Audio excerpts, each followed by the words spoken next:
Welcome back, everyone, to session 7 of Pandemonium. Let me kick it off with a little bit of a recap to what the crew got up to last time. The group, working with General Thrax, the leader of the 13th Legion, has decided to help out with investigating villages that have been going missing along the northern coast of the Atarian Empire. General Thrax's spies and legions have not been able to find out what has been taking place at these areas. Whenever he sent spies or soldiers there to gather information, those villages were never attacked. And with those attacks, they pretty much occurred without any bloodshed, without any sign of struggle or violence. It seemed like the people just disappeared. But the Gavels were able to make their way to a village after Wisteria kind of plotted out which would be their next logical point of attack, and found that a group named the Arisen was responsible for the disappearance of the villages using a combination of teleportation portals as well as these magical drones that emitted a buzz that rendered most incapable of moving.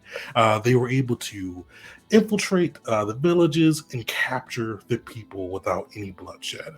Luckily, though, the Gavels were there this time and were able to fight off a group of the Arisen and rescue a portion of the village of Atavia that they made their way to. A village of 180, they were able to protect the city center and keep 50 of them within.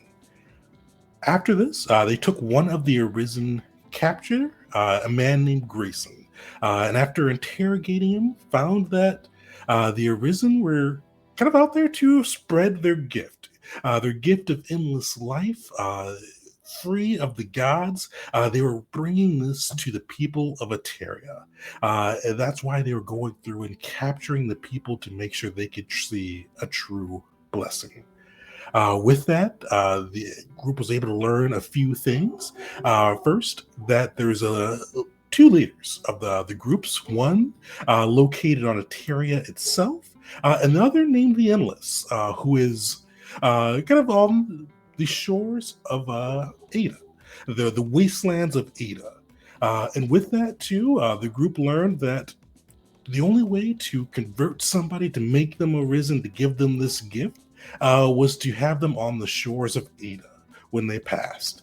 But before Grayson could give much more information, the Zarin, the man with one golden eye, one black eye, and crimson robes, took control of Grayson, his eyes changing colors to match, and let the group know that they should turn away if they valued their lives, killing Grayson in the process. With this, the group set out to find a way to locate the Arisen base, where they know it is in Eteria, know that it is under a body of water, and they utilized one of the blood crystals and scrolls to kind of reverse hack it as a tracking device, utilizing its magic to find back the paired crystal it's paired with, and find where the Arisen and hopefully some of the villagers are. The group, before setting out to do this, or while kind of uncovering the mysteries of the crystal, did have some downtime. And during that downtime, Will was able to recruit Elisa, a dragonborn, let's say, spy, into the Gavel organization. And outside of that, the group was able to spend some time crafting with Jeet building his new heavy armor adorned with the symbol of Nar, and Wisteria bringing in some more of her crossbow bolts for her custom crossbow. With that, too, Mockery attempted to kind of bond with Elisa as well as to kind of enhance some of her skills, though unfortunately the two found that they had different styles of doing things. But with this, and earning the kind of admiration of the people of Atavia, as well as some riding horses, the group decided to set out and make their way towards the Arisen base and the beings within. Before you all leave Atavia, is there anything else you all need to do? I know you all stocked up with supplies. The elder that you spoke to last time is kind of outside with some of the people of the village, kind of ready to cheer you all on as you exit the village and kind of and fulfill Will's promise to at least get vengeance, if not bring some of the people back. Are we going to do a faction downtime in addition to our individual downtime things that we did? The faction downtime was the crystal piece. Okay, gotcha. In that case, I have nothing else that I need to do in town. Mockery, this is more of a flavor piece, but Mockery would give prayers of protection and not necessarily peace, but more so like a wish of luck, like to a good fight to the town. Nice. Wisteria will probably leave some of the flyers that she made back in the refugee village, just so people remember who saved them. Gotta get that branding going.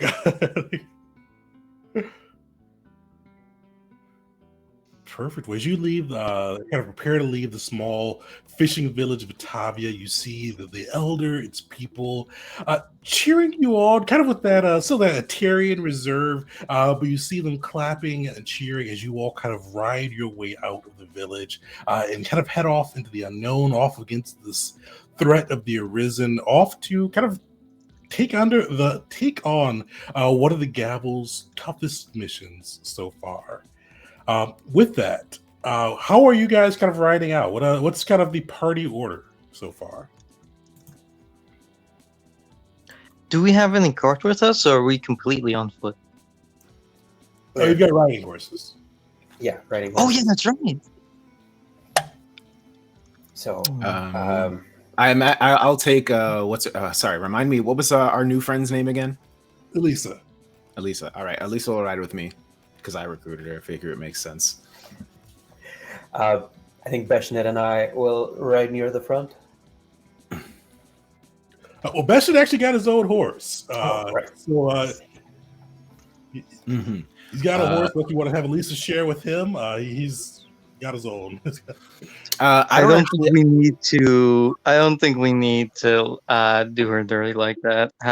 Letting her ride with the kobold who's going to be complaining the entire time. I'll get up next to Jeet. Why not? I don't know.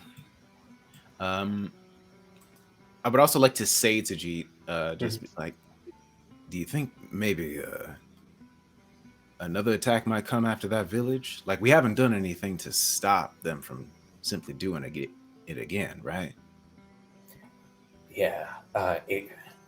I hope that, given the information we've spread, if they see those insects again, they will run or fight or try to kill these insects. Right.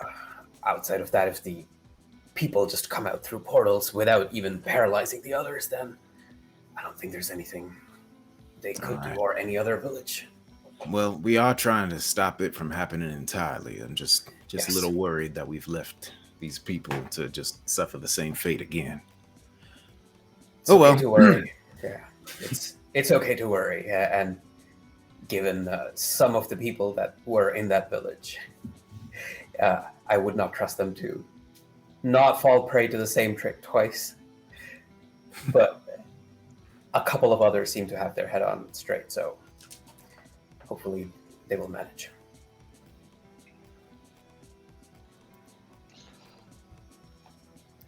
Then I suppose Will just ride on in a sort of pensive silence for a few minutes. Perfect. Yeah, you guys are able to ride out. Also, yeah, formation. Well, so I know Elisa's got her own horse. Jeet and Will are riding together. Kind of how is everybody formatted so far? Oh wait, Elisa has her own horse? Or I thought you guys didn't you give Elisa your horse and riding with Jeet? No, I figured I was just riding up next to him. Riding up next to him. Okay. Yeah. Yeah. She shared a horse with Belric then, or Beshnet then. Yeah, Jeet's up at the front. Wisteria will be somewhere in the middle, making sure there's heavily armored allies all around. Mockery will take up the rear for multiple reasons. This is probably one of the few times he will resign and actually wear his glasses properly so he doesn't lose track of everyone while we're moving a bit faster than normal. And he's also enjoying the feeling of being tall while riding a horse. I don't think he's ever ridden a horse before. Wait, what did you say he's wearing? Oh, glasses.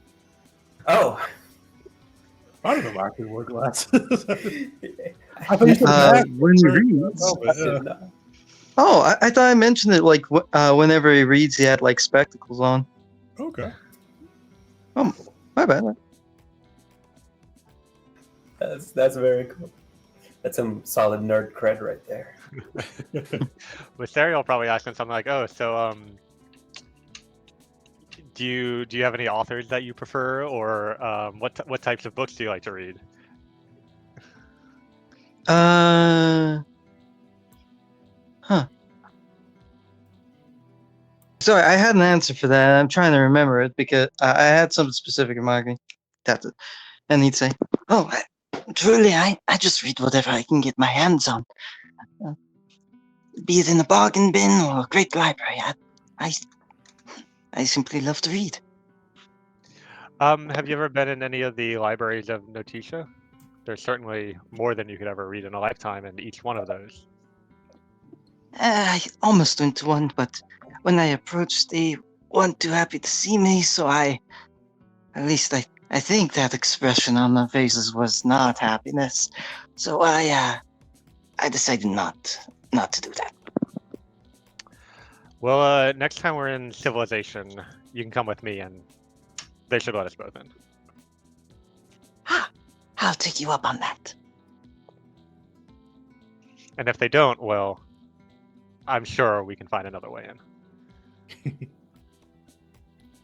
With that, Mockery would chuckle. Perfect. Well, you guys are able to ride out. The illumination from the crystal kind of guiding your path, kind of casting the light that will beseech Rashanael to enchant the crystal with, kind of guiding you through. It's a few days ride. It takes you kind of 2 days as you guys kind of ride along. You see the light seems to kind of keep you guys along the coast, but heading west or east. Yeah, east. So towards Kadu as well. So you kind of are heading out that way. And it's a few days ride. Outside of that, the journey closer to this area is not really too eventful, at least for the first 2 days. It's a lot of riding through the desert sands, Tyrian sun beating upon your backs. Time to kind of mentally prepare as you guys can follow this blood crystal that is leading you back to the Arisen home base. But after 2 days, you do start to see the sands change a little bit. The sands seem to be a little bit darker. The air a little bit more putrid. The atmosphere, usually where this kind of hot, heavy, almost oppressive heat of Eteria, the heat's still there, the sun's still beating on your back, but almost has a chill through it. A chill that you really can't, it doesn't feel cold, but it's something that kind of rattles in your bones as you kind of get closer to this area. It's almost an overall sense of dread as you get closer and closer to the area. Before we dive into that piece, though, one thing I did want to see is kind of where everybody. I've got a question, and also I want to see where everybody's heads at as well for their PCs. The first question I'll ask too for that, for your PC, what would they dislike most? Being trapped with something that truly makes them content, or something that truly makes them afraid? So something that kind of like a false contentment or true fear. And also kind of where their heads at, riding through the desert to an Arisen base filled with undead that are connected to the wastelands of Ada, a haunted locale located upon the ruins of the old dwarven nation of Ada that was destroyed during the infernal invasion, with an undead, at least one undead of incredible power that was able to take control and kill Grayson from fathoms away. So who wants to go first? What are they thinking? And then with the first question too. All right, so the question is, would you rather be trapped in a room with something that scares you or something that... Sorry, what was the other option? Kind of lulls you into a false sense of happiness and contentment. So kind of traps you in there where you're kind of you're trapped in your own mind by like a pleasant fantasy versus what's really in front of you. I mean, suppose just thinking about it, almost certainly it would be better if you're going to be trapped somewhere anyway. Might as well at least have a false sense of security and happiness. You know what I mean? It's better than being terrified. So I suppose Will would rather be, in that kind of situation than be something that he's afraid of. Actually, what is Will even afraid of? I don't know. Probably cockroaches. Heights, maybe. But as far as mindset, I think I pretty much covered it actually earlier. I was still thinking about the people that they left behind because they stopped one attack, but there's nothing stopping another attack from happening. But he's also, so he's very eager to get this done. Also, random idle curiosity question: is the thing that is guiding us as a sort of cardinal direction as the crow flies, or is it guiding us on a path? Yeah, it's kind of guiding you straight, like a cardinal direction. So it's kind of like trying to take you, like you probably had to through the desert, kind of maneuver around trees, some small dunes, and things like that. It's trying to take you directly to the other crystal. Mm-hmm. Makes sense. Cool.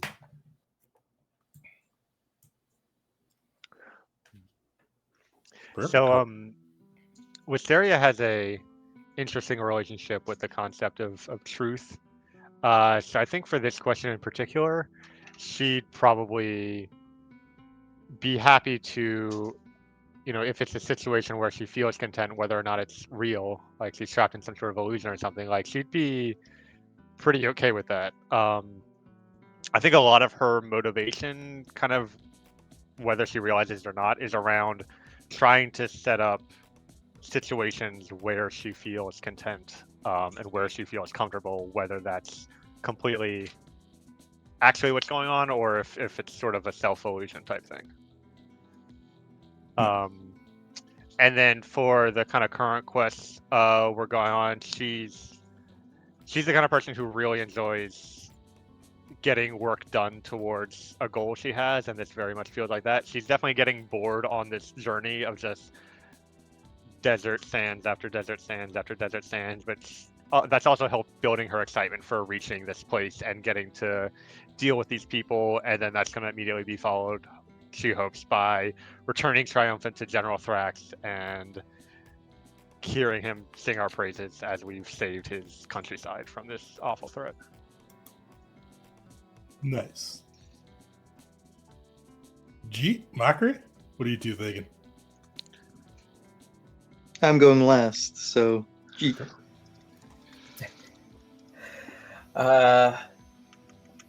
For G, it's the contentment, I think, is scarier. The thing that can trap him by giving him what he wants, because he wants to keep that fire burning, and contentment is just letting the fire die out.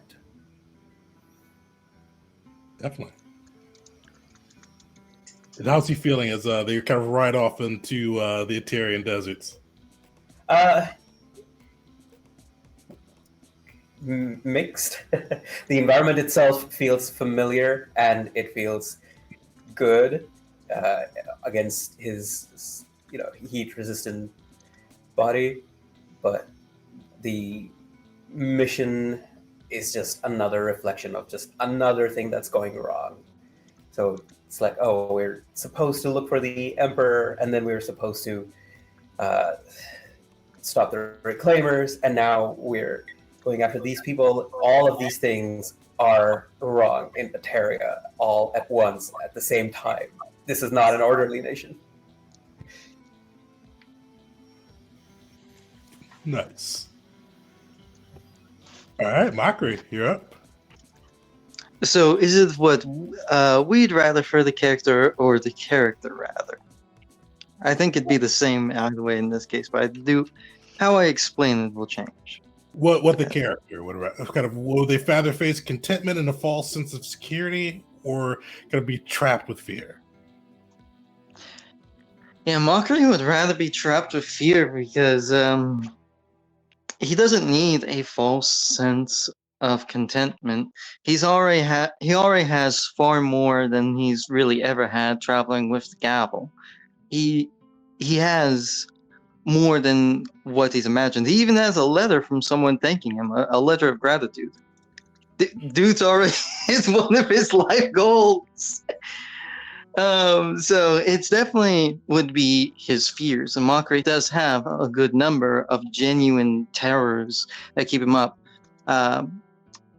Especially one in particular, which I'm not sure if I should mention that loud. Oh, it's different from the birds? Different from the birds, yeah. Should I mention it out loud? Oh, if you want to. To be passed over and not even to be considered. To be completely and utterly unseen, unnoticed, and unrecognized. Nice. And for how he is at the moment, oh, sorry, you were about to say something? Oh no, go ahead. Go ahead. Mockery, surprisingly, normally on these kind of trips, he'd be amping himself up, or he might have a bit of a determination or whatnot. In this case, I'd say he's visibly worried and constantly thinking. Sometimes as we travel, whenever we set up camp, he'd drink and drink and drink, and obviously Mockery drinks, but he'd actually drink himself into a bit of a stupor and wake up with a bit of a migraine before continuing on the travel. He'd be very worried about something the Arisen said, something we got from them. They're from Ada. And to Mockery, that is worrisome for so many different things, because he's very familiar with the many different tales of the Grove and how Tomek came to power, and that includes the mysteries of what happened at Ada. And on top of that, Ada is also, technically for Mockery, if I'm not mistaken, a holy ground, because that's where the Chaosium is.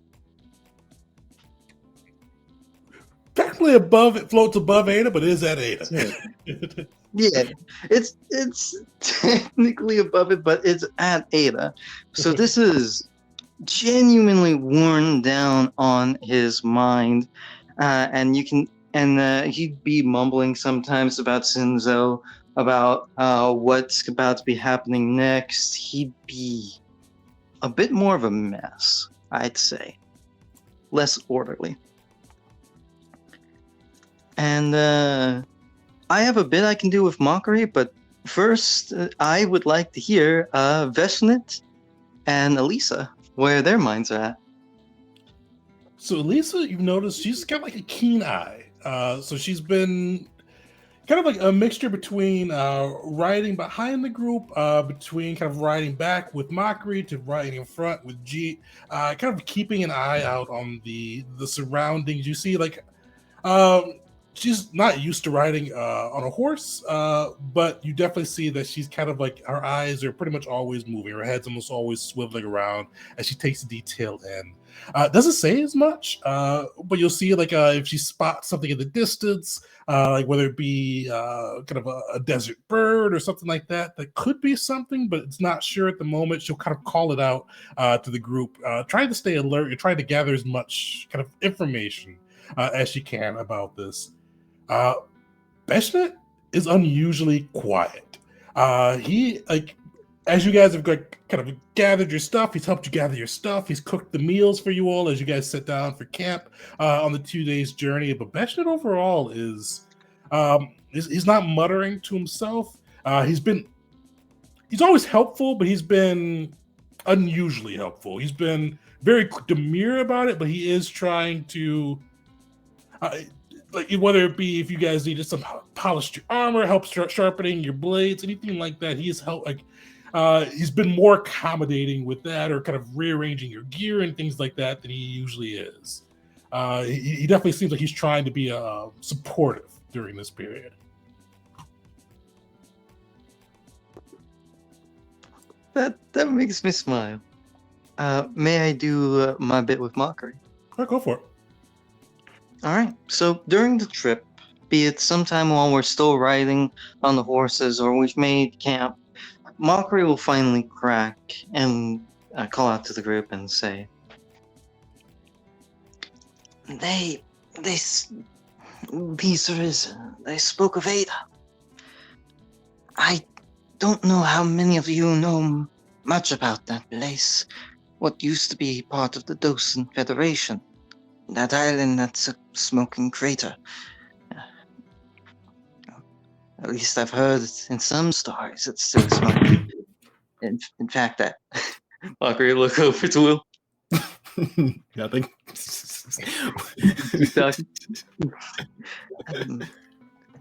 In truth, I've heard more different stories about Ada than I've seen chips on a gambling table.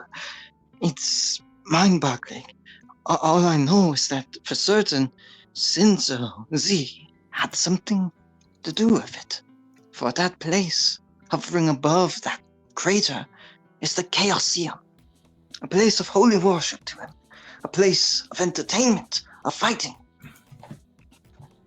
And it worries me so very greatly of what these things may be.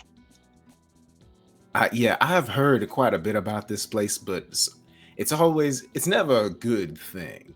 You know what I mean? It's always a sort of cautionary tale whenever this place comes up. So the fact that perhaps we might have to end up there ourselves is quite worrying. I was there. I believe you'll begin to understand my concerns when I describe this. Many gods will try and influence the world for one reason or another. Shinzo has been known throughout history, or at least alleged known. In my truth, I believe he truly has. Brought heroes into fruition, villains into power, and watched them battle. He's watched great tragedies. He's watched great hopes become realities. He has put things into this world. He has crafted stories to play out for his own entertainment, and I'm beginning to see here worrisome signs that perhaps in some way he might be involved. Of course, I can always be wrong, but the fact that the Reclaimers had crystals just as the one we've deciphered, same as these Arisen, that these Arisen come here during this great turmoil, that everything that could go wrong has gone wrong, all at the same time. It seems elaborate and like it was meant to be, like it was meant to be part of some plan. And we are unraveling this grand act. So I'm sure Wisteria would know a lot more about Ada than I do, but I'm curious if she can figure out if there's any sort of like connection between the Arisen here and Shinzo Z and his followers, like, because I could see it being, Chaosium and the Ada Wastelands, like they're in the same physical location, but it might be like two different factions in the same location that are against each other. So I guess she would think back to her interactions with the Arisen and what she knows about the Shinzo Z to see if it's like there are connections there, or if it's more like maybe some hostility between the Infernal Gods and the Arisen, or something else entirely. Definitely. Give me a religion check, but also you did remember the Arisen did mention this to you guys a couple times. They hate all the gods, but the Infernal Gods in particular.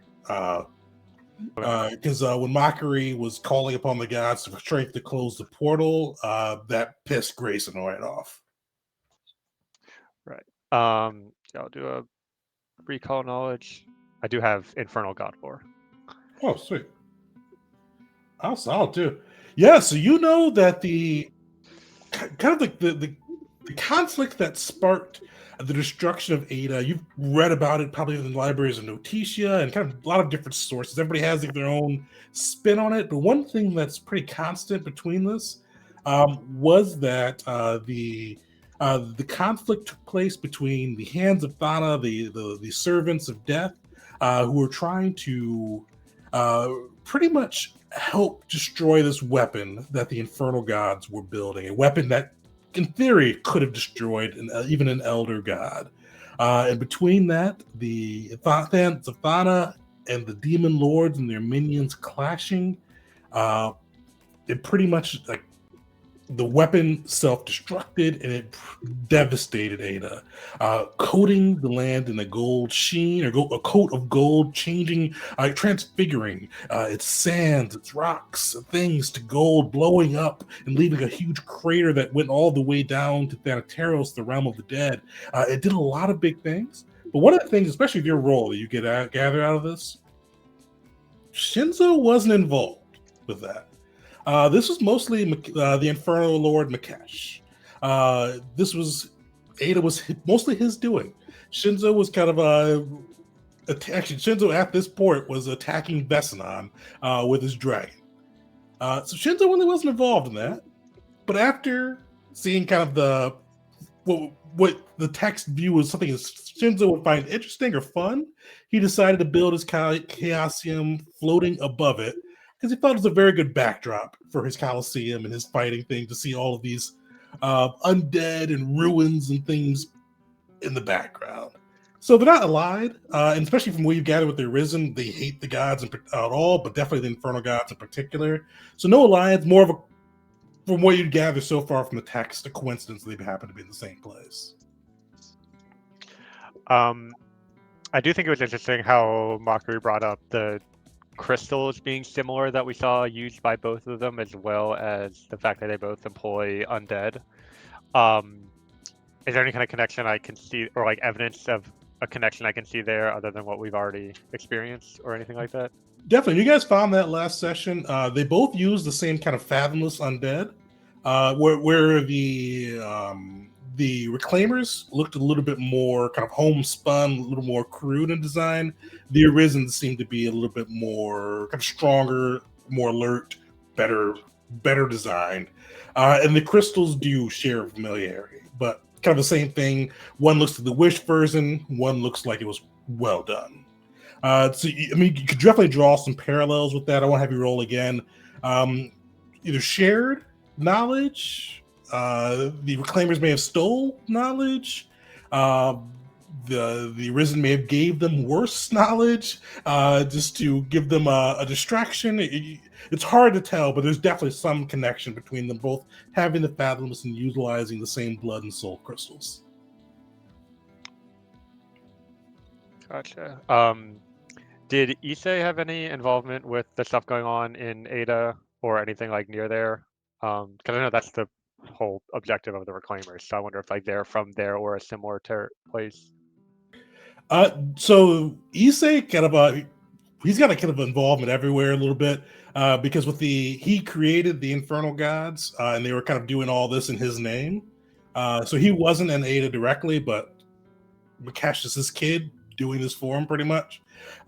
So it's kind of he's a little bit all over, to be honest. Yeah, so Wisteria would probably in even more detail than that just explain a lot of that. She'd probably start with saying like, oh, I'm sure you know this already, Mockery, but, and kind of tell you things that, you know, as a follower of the Infernal Gods, you would definitely already know. But then so she'd probably point out that like, oh, I don't think you have to worry about the Arisen having any kind of connection to your gods, but it would be the Reclaimers I would have a bit more concern about, given that they follow the father of the Infernal Gods and want to bring him back. But we'll see where that goes.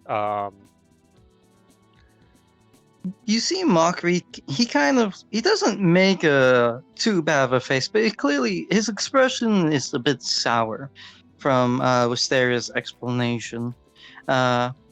as he will attempt to correct, but would have a slight slur to speech from his drinking, whether that had been last night or this night. No. What I mean, I was not trying to say that they're directly working together. Shinzo Z is the god of lies, deceptions, machinations of chaos, of freedom. He does not need them to be his allies to puppeteer them. I simply believe there is something greater afoot. And he continue a little bit further, slightly less coherent. And now the character, I'll show the hand. Mockery is basically offering a conspiracy theory rather than something truly founded in the evidence we've gathered so far. This fits why Mockery and Wisteria hang out. Because I feel like Wisteria was last session or 2 sessions ago. I had a couple conspiracy theories about General Thrax. Yeah, she'll take whatever Mockery suggests like completely seriously. I mean, that includes like trying to disprove it, but also like treating it just as seriously as any other theory or plan we might come up with. Yeah.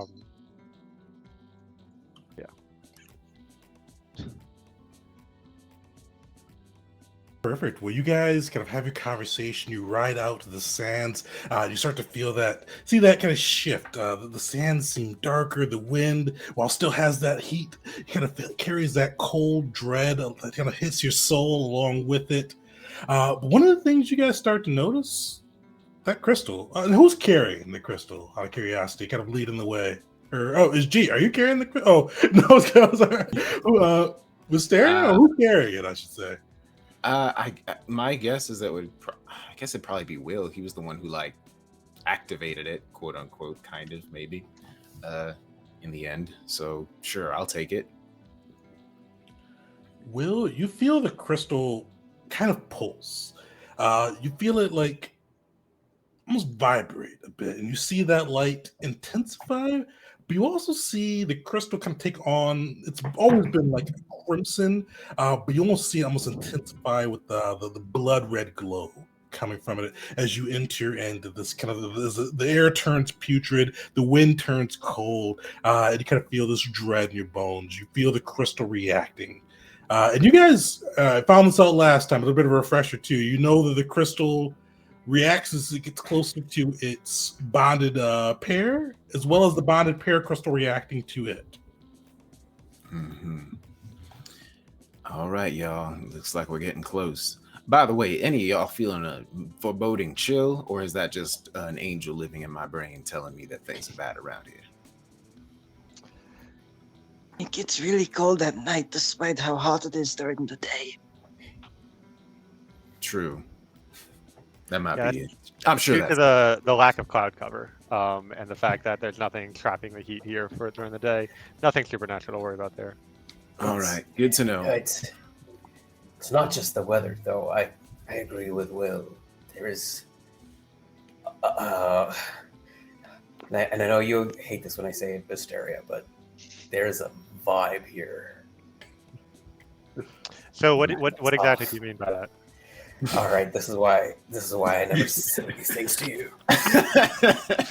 You see Beshnik raises his claw and looks at Wisteria. Like it's like a pert glare for a moment, but did you see he kind of sees like the darkened sands, the overall feeling, and he just kind of stifles it down. He see him just slowly lower his claw and just continue riding.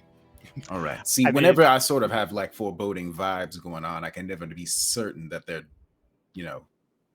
from me or from a being trying to tell me to kill something. My point, Gene, is simply if you don't know what you're trying to say, then there's no reason to say it. I certainly. All right, just remember, keep your eyes open, because wherever we're going, the people we're going after now know that we are here as well. It'd be probably a bad thing to mention, but if we are beginning to dismount or getting close to a point where we'll be getting off our horses, Mockery will be taking off his glasses. That's a good question. So these are just riding horses. Are you all what's your guys' plans with the riding horses as well as Beshna and Lisa? First question: do we we're getting close to our destination? Correct? Do we see it in the distance, or is it just a matter of this thing just telling us that we're close? You kind of you see caverns located near the water in the far distance, probably about 4 or 5 miles walk out. But yeah, you do see kind of shifting sands, darker in color is kind of a sense of foreboding, especially as you get closer to the caverns where the light that Rachanel was able to enchant through the crystal seems to be pointing you. All right. I'm thinking perhaps we get a little closer and then Beshnit and Elisa, you can stay back and take care of the horses while we go and investigate. Sound good? What if we leave the crystal with them and they ride the horses off in a different direction? Yes, we did discuss that at one point. I forgot.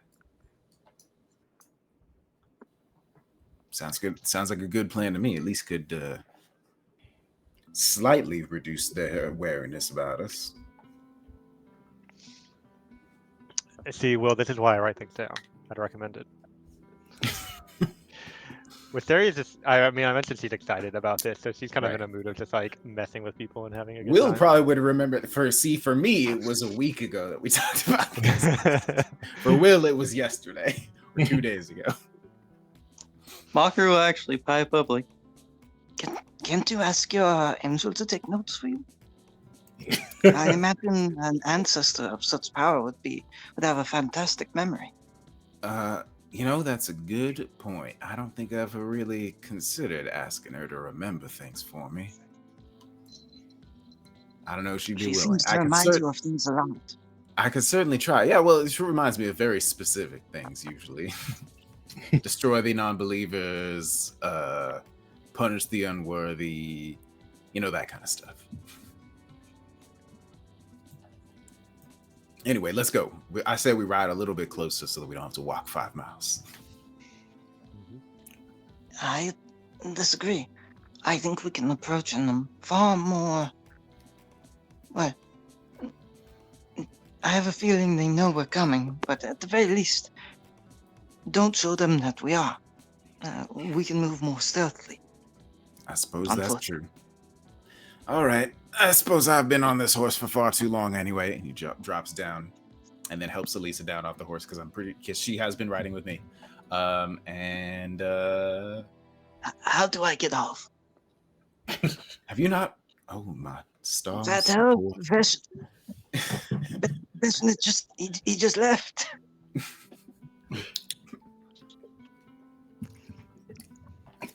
It's hard to do with horses.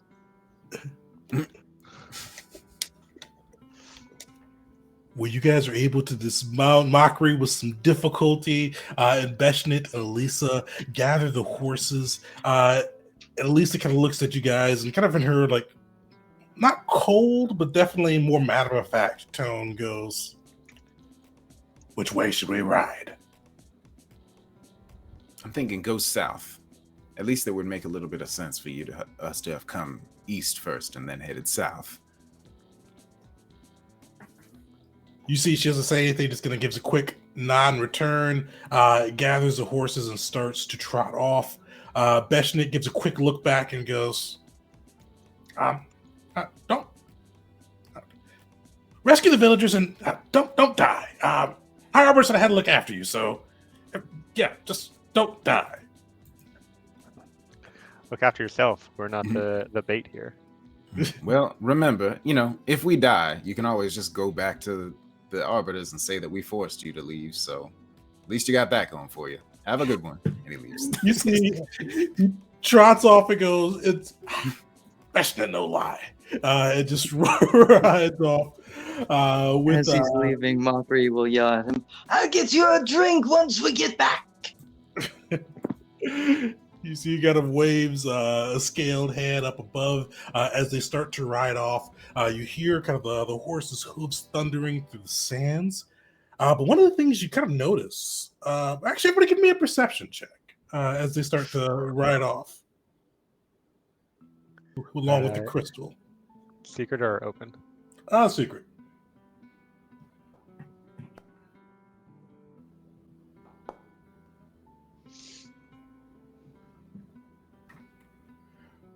Will and Wisteria, you guys notice as the pair rides off with the horses, you see kind of like the dust and the sand kind of scuttling along with their hoof prints. But one of the things you notice is the sand kind of seems to keep twisting as after they've moved through it, long after there should be anything kind of affecting it. The sand keeps kind of almost shifting and moving along with it. And first, you see a hand pop out. Then you see another hand. You see a head. You see a foot. You see multiple hands popping out through these sands. And you see these hands, feet, all look to be in certain points of decay. They don't look like the Fathomless, like they're shaped undead. These just look like straight up zombies. You see them poking through the sands, kind of pulling themselves through, both before and ahead of the pair, along with the horses, kind of rising out of the sands and making chase. What do you guys do? Chasing after our companions, you said? After the companions. That's bad. Well, does it seem like these zombies have any chance of keeping up with the horses? They're both before and ahead of Right. the group. So How far away is the ahead group of zombies yeah, so from you or from them? from us? From you guys, about 100 feet. You could definitely catch up with them, but you need to kind of commit to it. I mean, I'll at least take a couple of shots in that direction because that's within my range. Mockery would actually hold up a hand. That will only reveal our position. They see them riding out. This was the purpose of handing them the crystal. This is the distraction we needed. I trust Beshnet. I trust Alyssa. I trust that they can handle it themselves. Though we might be down a few horses. Let us continue. I trust you, so I'll stow my crossbow. All right. If that's the plan, all right, we would head off into and take care of whatever's summoning these things. Perhaps the attacks will stop. Are you all being serious? I'm not really sure about it either, honestly. I don't think The reputation of our whole organization is on the line here. If we are the people who let our first two followers die, no one's going to join us. Also, we shouldn't let our followers die. I mean, if that's the case, I have an eraser. I can remove it. And people won't even read about that in our records. They are our friends. They have been bloodied by battle. And even if they are not to fight directly, I trust their capabilities to evade. I'm curious, Tegan. Does it seem like this is like a concentrated attack that's just happening just now, or is it like somebody sending things after them because they have the crystal? Is there any way for us to know that? Probably not. No way for you to know, but there's no undead around you. Mm-hmm. This is exactly why we gave them the crystal.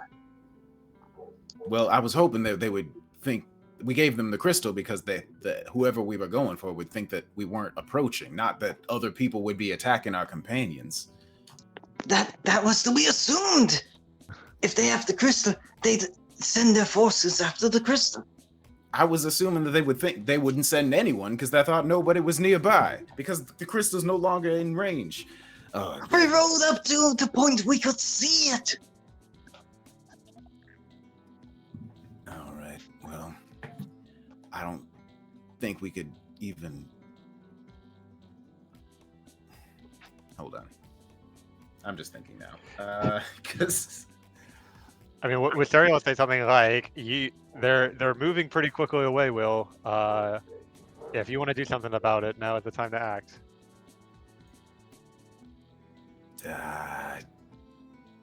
Damn. I'm just gonna start heading off in the direction of the freaking The what? You're leaving me on the edge of my seat here. I don't know either. I thought I was when I started the sentence. I thought I knew what I was gonna say, and then as I kept talking, I became less sure. I just want to point out, Mockery currently. Well, he's like, no, this is exactly what we planned. That's part of it, but also keep in mind, Mockery, follower of Rogue and the Infernals, actual Devil's Advocate, who is at the moment slightly drunk. I feel like Tegan, I'm not trying to throw shade your way or anything like that, but genuinely, I feel like Tegan would kill one of them, if not both of them, depending on how he rolls on the behind the screen. I think we have to at least go attempt to see what, like, if we can attack, it's like save them, because of like, yeah, maybe it's like just gonna be a continuous like 9 waves of zombies coming after them, but we have to at least try to make sure that this isn't just like, maybe they happen to walk over a freaking zombie graveyard or something, and that's why they're being attacked right now. In which case, saving them right now would be worth doing, because then they can just continue on afterwards. You know what I mean? Anyway, Will's gonna run after our companions and try to stop them from running. This is my point. Good. Jeeth is following close. Yes. Mockery will draw his blade and follow. Yep. And Saria will try to use some of the dunes and natural rises in the sand as cover as she makes her way into get a good position. So as you all approach, you see the undead kind of like popping through the sands, raggedly chasing the pair along with the new riding horses you got from the good villagers of Batavia. You see they almost boxed in with Elisa kind of looking out for different ways to find a gap for her and Beshnet, as well as the horses to escape. You see Beshnet himself, he's got a little sling and he is throwing rocks at the zombies that approach. But we're gonna do something. I realized I hadn't done this for campaigns. One of my favorite devices for kind of a little more cinematic scenes like this. We're gonna do a skill adventure. For anybody, I'm not sure. Actually, most of this group outside of Burger may not have done one before, but skill adventure was my favorite thing for any system. What's going to happen is you're going to need to get 4 successes before 3 failures. Each failure, something slightly bad is going to happen. If you get all 3 failures, something pretty bad, very bad is going to happen. And with this, you can use your abilities, your skills, your attacks, and things like that to do something kind of more cinematic than you usually can in a typical battle. Really feel free to get creative with it. I encourage creativity with these. Is one of my favorite pieces of them. And then basically, when you kind of describe what you want your person to do, we can see if we can pin that down to a skill, attack, a save, whatever makes sense for that situation. And then we'll kind of see how it goes in the battlefield. This is kind of the best chance if you want to have your guy mowing down people or utilizing magic in a way that typically wouldn't rules as written fit. This is a spot to go for it at, because this is a little bit more of a cinematic feel than you'll typically get. But yeah, 3 successes. DC is hidden, unfortunately, till you get a couple successes, you'll probably guess it. Failures, something bad happens. 3 failures, something really bad happens. I will pause for questions here, just because this is the first time we've done it. I'm surprised I went about 7 sessions without doing one. But hey, what do you guys think? Sounds fun. Yeah, I've done it before in other games. Cool. Sweet. So yeah, you guys see this scene ahead of you. You see undead popping from the sands, surrounding your colleagues. You see Elisa looking out, trying to find a way through, but that path closing quickly. Who wants to act first? I'll actually take dibs on this. Alright. Mockery, with his much faster speed, will try and get there quicker than anyone else. But rather than, as you phrased, to mow down some zombies or anything like that, or put on a show for the gods, Mockery is going to take a bit of that martial archetype into stride. And his belief is that it is better to allow someone to solve their own issues than to solve it for them. So rather than taking care of this undead threat directly, he is going to try to embolden his allies, his companions, Veshnet and Elisa. barking out both a mix of orders and words of encouragement, bringing to bear what they have accomplished into their minds, bolstering their morale. Because Mockery, as said before, he has helped Besson out and probably does listen to his complaints. And with Elisa, he spent an entire week trying to train her and figured out exactly what didn't work, but also what some of her strengths were. Perfect. Give me a diplomacy check with that one. All right. I'm supposed to be rolling them for him, right? Good. Perfect. Thanks, Will. Go. Solid.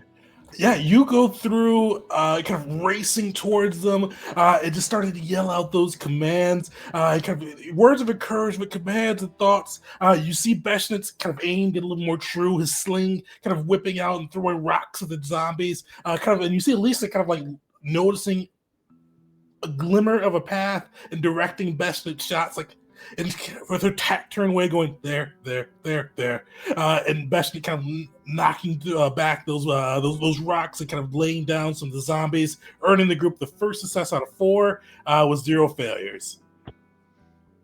Who wants to go next? I can go.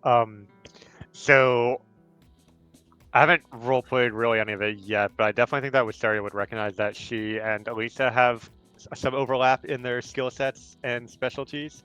So I think whenever we would stop to camp for the past couple days during our journey, Wisteria would kind of just start like teaching and like testing Elisa on a lot of the things going on in the adventure right now. So like saying, okay, we've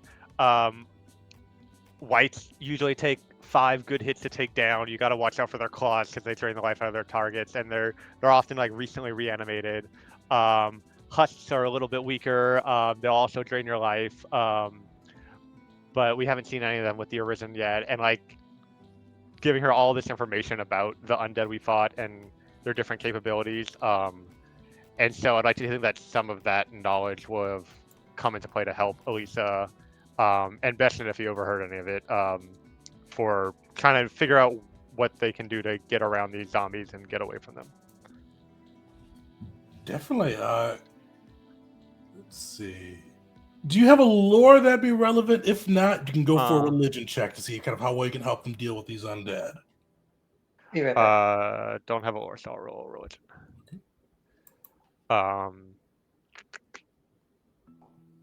Solid.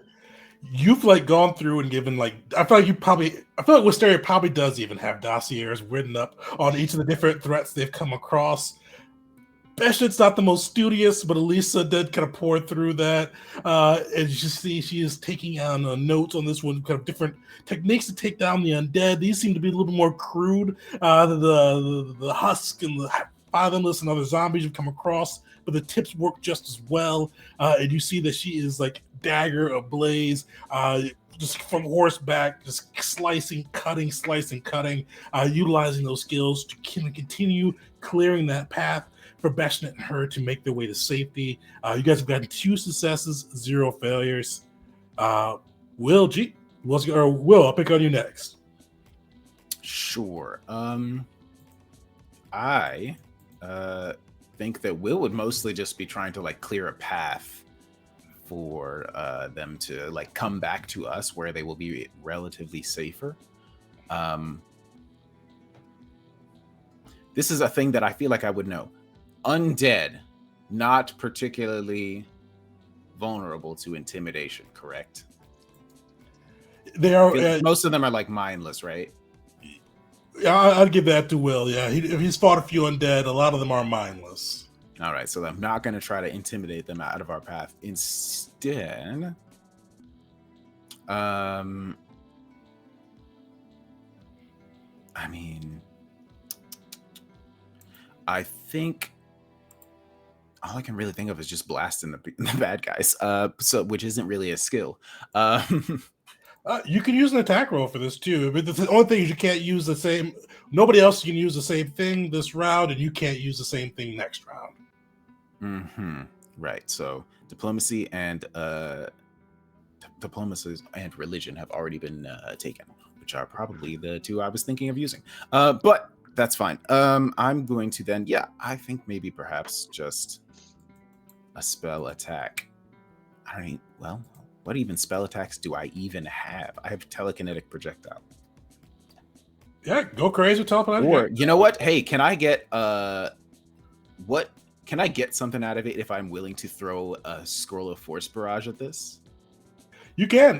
So I should have mentioned this as well too. So if you use the leveled spell, it brings down the DC by the level of the spell, and you can definitely get crazy with their description of force barrage as well. Mm-hmm. Right, because most of my spells are like single target things. And that's one of the things too with the skill challenges. Even if it's like for this, we're not going to be going raw, real written for it. So if you got a spell that you want to kind of apply on a mass scale, this is skill challenges are the best way to go through it. Just minus out the points for it.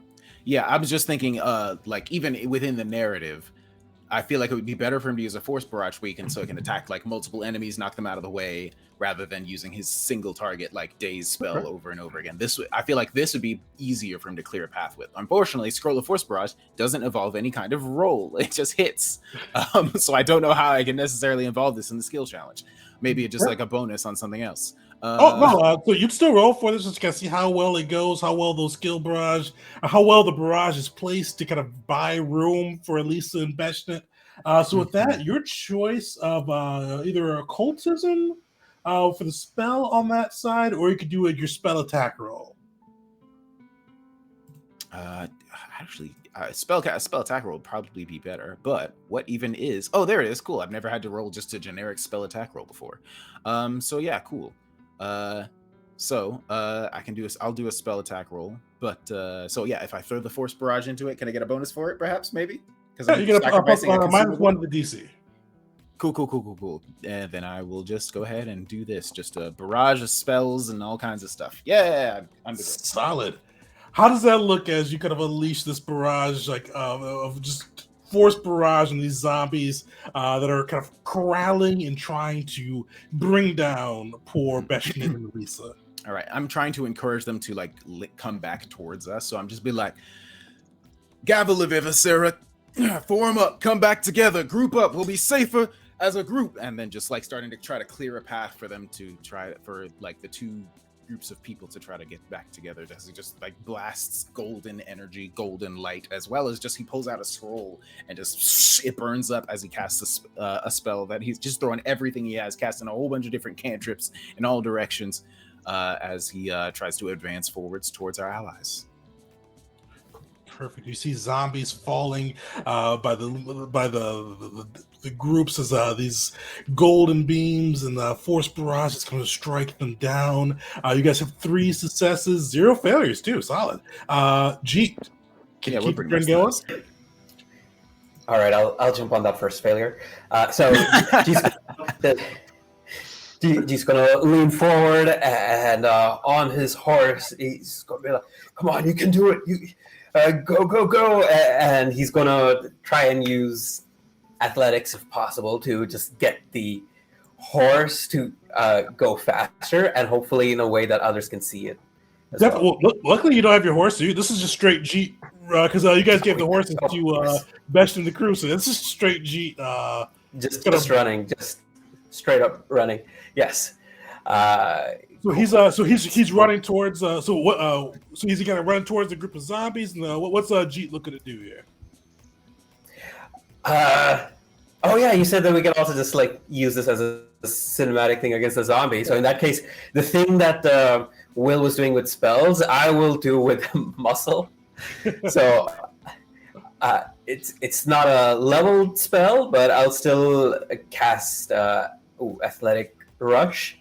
Okay. And then just try and like start pushing them around and creating a path with my muscles, opening up a direct path to our followers. Perfect. Yeah, that'll still minus the DC on that side because that's a level 1. You got that level 1, right? As a focus spell, it's level 2, but also it's a focus spell. It's not a spell slot, so. Oh, well, yeah, we'll give you -1 for it. So, yeah, give me the athletics as you kind of go through and just start muscling through, start throwing down zombies on that side. right. Hero point that, I think. Okay. Let's see. I believe. There we Yeah, I'll go. take that. Yeah, G, you go through, you race through these horde of zombies, knocking them down, bashing skulls in, just pure muscle as you kind of rush through and make your way towards Beshnit and Lisa, clearing a path through these zombies. And you guys see as you guys bash through and as you kind of start smashing zombies and Will's light goes off, just bursting into them, and Mockery's able to kind of inspire Beshnit and Lisa to kind of utilize their best techniques against them and utilizing the information that Wisteria's provided to take down these zombies. You guys see it's a lot of work for a couple minutes. It's just like zombie after zombie popping up between the holy light, Jeep's muscles, and the encouragement from Wisteria and Mockery. You guys are able to clear out this horde of zombies. You all see just piles of corpses around the sands, but Elisa, Beshnit are both unscathed. They emerged through along with all of your horses too. Nobody's horses died. All emerged alive successfully because you guys got 4 successes, no failures. Solid. So you guys see the sands seem to have settled. The putrid smell is more intense. It doesn't even seem like it's midday, but it does seem a little bit darker. But you don't see the sands shifting at all. You don't see any signs of the zombie, or more signs of zombies underneath. What's the group's next play? I suppose we don't have the element of stealth available to us anymore, do we? Depends on how No, well we gave these that up. zombies can communicate with their masters, but better to assume the worst. All right. Well, I They still think we have to do didn't- exactly what we were doing, though. Might just have to charge straight in, kick the door down, start blasting. Oh, I do like that, but I must mention, I don't believe they needed us. As much of a fight as it was with all of us together, and though we may have lost a few horses, I believe they could have done it. I'm quite impressed with Besnit himself, honestly. I wasn't aware he was so good with a sling. I'm gonna look over at the two of them like I don't doubt in your competence. I just didn't want to leave that up to chance. That's all. Beshnit looks Yeah. How are they feeling? Beshnit looks exhausted, frightened.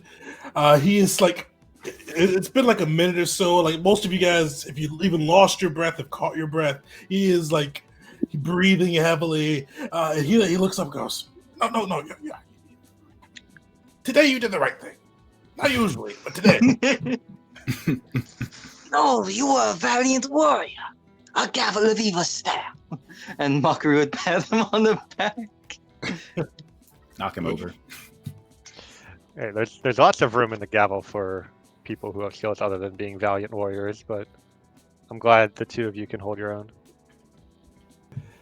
You see Elisa just kind of gives a nod of her scaled head where Beshnit still is just like on a horse. He wasn't even running. On a horse, he is still breathing like he just ran a mile. As this is all going through. All right. Well, I suppose we head towards our destination now. Maybe, Gavel is one. yeah. Oh, you said the group as a whole? Yeah, the gavel is one. Okay. Perfect. Well, you guys are able to ride off towards these caverns. You see from Elisa's head the light of the crystal kind of guiding you through and a couple miles, and you don't see any shifting of the sands, but you do eventually see this cave entrance. You see 4 pillars kind of emerging from these sands, and the sands have gotten continuously darker as you've approached this entrance. Before they were just kind of dirty brown, then dark brown, and now they're almost gray and black. As you guys make your way towards this cave entrance, the smell that was putrid before is almost retchingly so, and it seems like the sun gets just ever darker and darker as you approach the cavern. But you see these 4 pillars emerging from the sands in front of the cavern, one glowing with a deep flame, the other glowing or kind of just almost steeped the darkness, another as well just seeming to radiate a peaceful calm. But next to these pillars, you see 3 beings. You see 2 Fathomless. They look to be a little bit more well, kind of, they're armored bone, what's that? Bone armor is a word for it I'm blanking on. Kind of expanding, some a little thicker than some of the Fathomless you've seen before. But you also see another white, one of the creatures that you encountered during your first mission as the full Gavels of Viserys when you made your way into the Reclaimer Reclaimer den with their exploded crystal. You see one of these whites, and you see he is holding a scroll, and he is holding it kind of face out towards you all as you approach. How do you guys approach? Can I identify what that scroll is from this distance? Give me a perception check. You could roll this one open too. Sure. Nope. No. You see fancy writing. It's definitely arcane. We're not sure kind of can't really put together what it is. So they're facing towards us with a scroll. Do they actually see us? They do. Oh, that's pretty scary right there. Just like them look at us holding a magic scroll that's currently unidentified. Just like, oh no. We should not group up, and I'll start steering my horse a little bit away from the other party members, but not, going too far away. Bastard goes, I can look after the horses. These beasts will run if you bring them into combat. Certainly. So I'm gonna dismount from my horse and sort of just kind of like watching them warily, just like with my hands out to my sides, like ready to cast a spell at any moment. I'm just gonna very slowly and carefully approach these people. Beshnik gathers the horses. He kind of starts to head like a little bit away from this encounter. Do you guys keep Elisa with you, or does Elisa go with Beshnik? I think she should go with him. Yep. Elisa heads with Beshnik, kind of maneuvering the horses away. Jeet, I imagine. Jeet, Mockery, are you guys up front? And kind of what's the formation for the crew as you guys approach this? Is there any chance of there being anything for me to hide behind or break line of sight with these individuals? You could try to hide behind one of the pillars once you get closer. Okay. I mean, I'll do my best to maybe like come around the side a bit instead of head on like the rest of the party, I'm assuming, and use the pillars for cover as best I can. Perfect.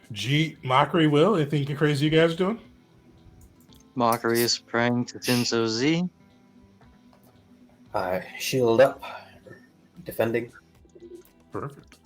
Will is just Mockery will gonna also be like probably ahead of the group by a teensy bit. Not too far, not like running straight ahead, but like definitely taking point. I think Will is gonna sort of approach with a little bit of like an ironic smile, just like, "Oh, travelers, what can we do for you?"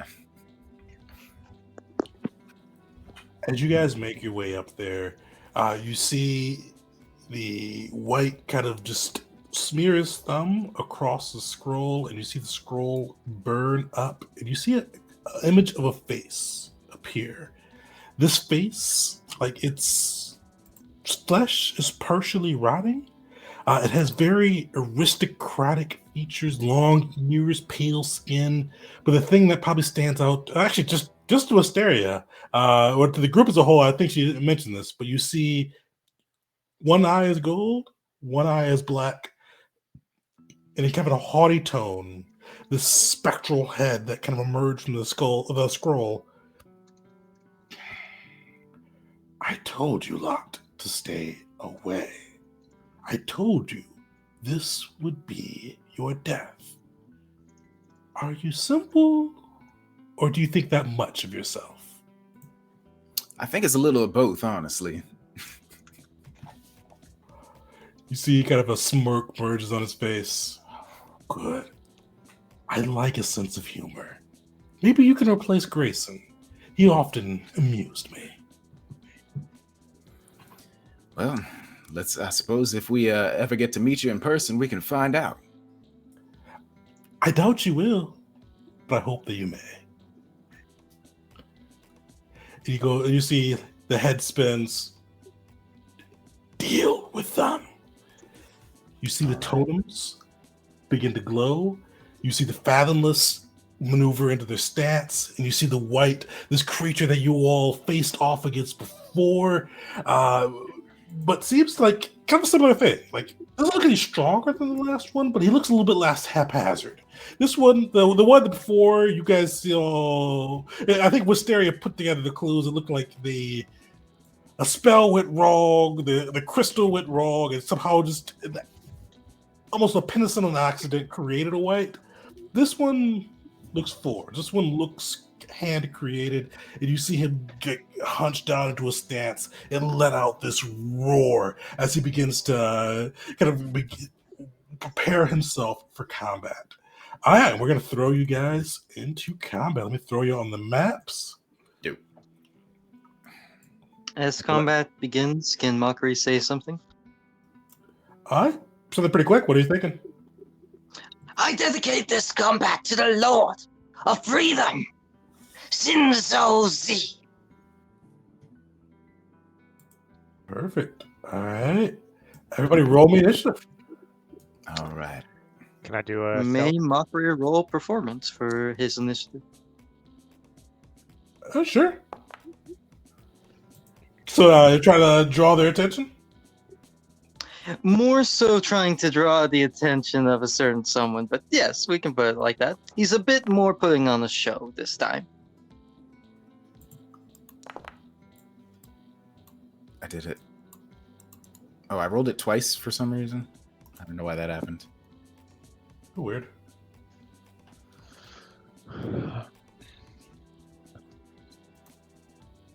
Oh, no, I just can't read. Never mind. No, I didn't roll it twice. I just forgot how to read. It's fine.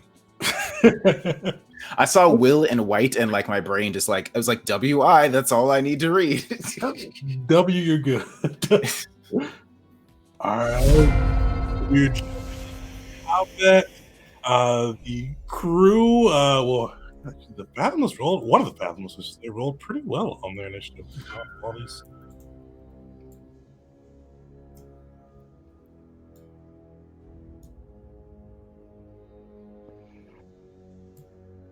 You see these Fathomless, these undead creatures. The one on the left looks at you, just inhumanly black eyed. You see him point towards you, Mockery, and he goes, "Sacrifice." He is going to. Yeah, he's going to move one to get a little bit closer. You see him raise his hand up, and you see this barrage of just ichor and spiritual energy form upon his hand, and he's going to unleash two bolts at you.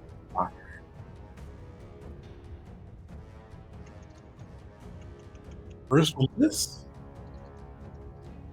Second one miss as well. Certainly try. Yeah. Mockery will rebuttal to him.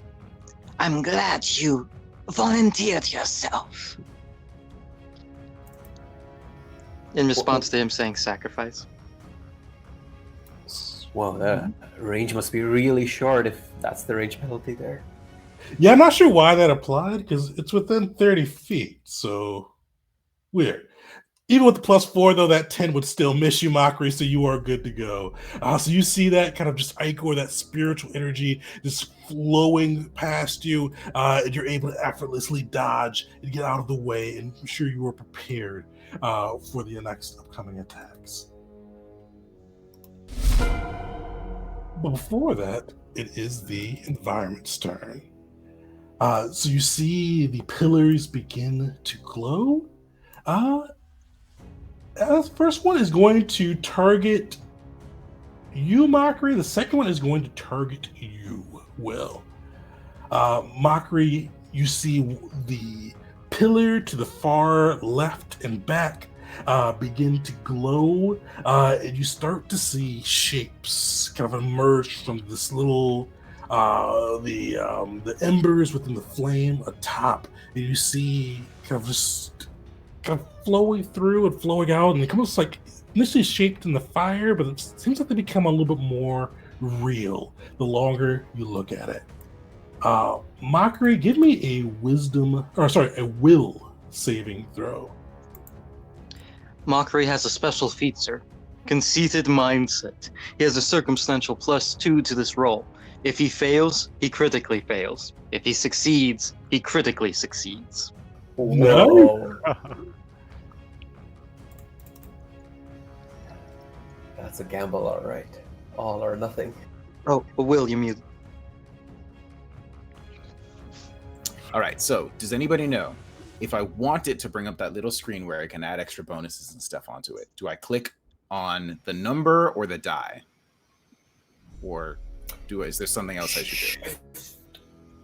Try shift and then Sure, I will try the shift. die.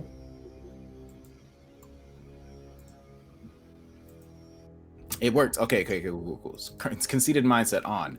Is this a mental effect? It is. Cool, so he also gets Marshall's aura. And go. So that's a +3 on top of being trained, if I'm not mistaken. Yeah, unfortunately you rolled it. Yes. Oh, Still a failure, but not a critical failure. Oh, so is a failure a critical failure? no, unfortunately, it is a critical failure from conceited mindset. If it's a failure, it's critical. Yeah, the hero yikes. point. So I I think I'm gonna use that hero point. Unless Tegan, you think it could be a very fun to see this pop off critically. Whatever So you can't see it. It'll be fun for somebody. What it will be, you'll be frightened to and flee for the round. So you'd be just sitting up. All right, You so know what? wanna- I feel like I'll save the hero point because I think I'm looking forward to whatever you flavor it as, whatever Mockery sees here. All right. All right. Yeah, so you see, as you see this flame twist out, kind of like it almost obscures the feel of the battlefield. You see the flames kind of going through, and it just like takes over your vision, and you see like this giant, almost phoenix-like bird emerge from this embering flame, and you see like it flies right past you. You see it first target Jeet. You see him hauled into the air and dropped.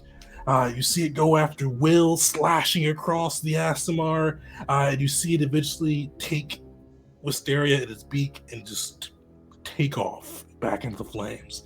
You see your party decimated, but you left alone as the fear just wells up within you. You are frightened too, and you will spend the next round fleeing. Mockery is terrified. Would you describe it? No, wait, you already said like a phoenix. Never mind. I remember in the thing there. Yeah, no, he is horrified. His pupils go small. His hair stands up.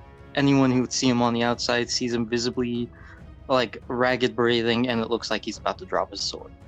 Mm-hmm. I'm sorry. And do you wanted Will to also roll this same thing? No, different for you. You are fortitude. You see the one actually the Wisteria is hiding behind. You see that kind of start to tremble, and you start to hear that familiar buzz from within. Oh, good. You kind of hear that just droner, the Arisen's buzz, and Give me a fortitude save. Oh yeah, you were here for that. So yeah, you hear that kind of same insectoid buzz from the insects that were around Tavia, and it starts to sap your strength. So DC 17 fortitude save. All right. And is there any chance this is a mental effect? It is a mental effect. Oh, sweet. In that case, I'm dope at these. I have a Lawbringer. I have still have Mockery's martial aura going, so that's very helpful. Oof. Yeah, you Oh, feel I that just missed it. buzz kind of seeping into you, just slowing you down, just kind of sapping your resolve as you hear kind of the Arisen's drone buzzing through. But that is the environment's turn. Area, you are up. So after seeing my companions react to these pillars, I'm gonna take an action to try to examine this one in front of me to see if I can figure out how to either disable it, or if not, at least get a better understanding of what it is and how it functions. Definitely. Give me a recall knowledge check. And if I roll like below a 6, I'll hero point it. 6 on the d20. So just below a 6? If my d20 is below a 6, yeah, I would use a hero point. Okay.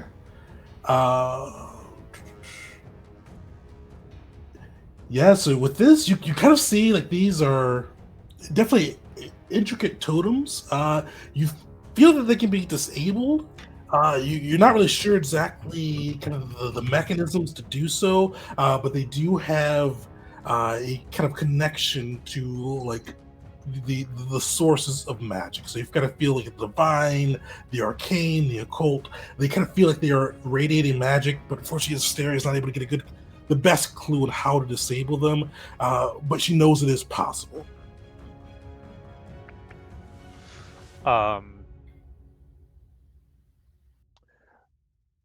Could I still try to disable it, or without really Well, knowing definitely. What's how? Asteria thinking? Maybe like in a book somewhere she learned, like she's not trained in this by any means, but like she learned some the one next to her definitely has a sense of occultism magic. So maybe there's just some phrase that like might disrupt it that she read somewhere and hasn't even know the right way to speak it or whatever, but she'll just try saying something like that to disrupt its magic and disable it. Yeah. This would be a little bit of a hard check, but give me an occultism check. Okay.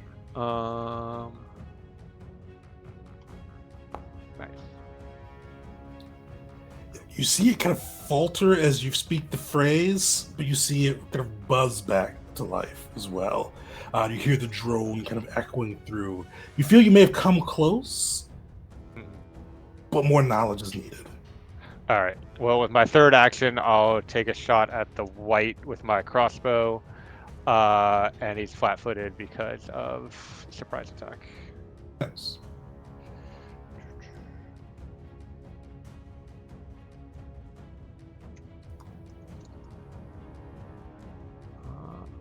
Oh. Actually, I put push.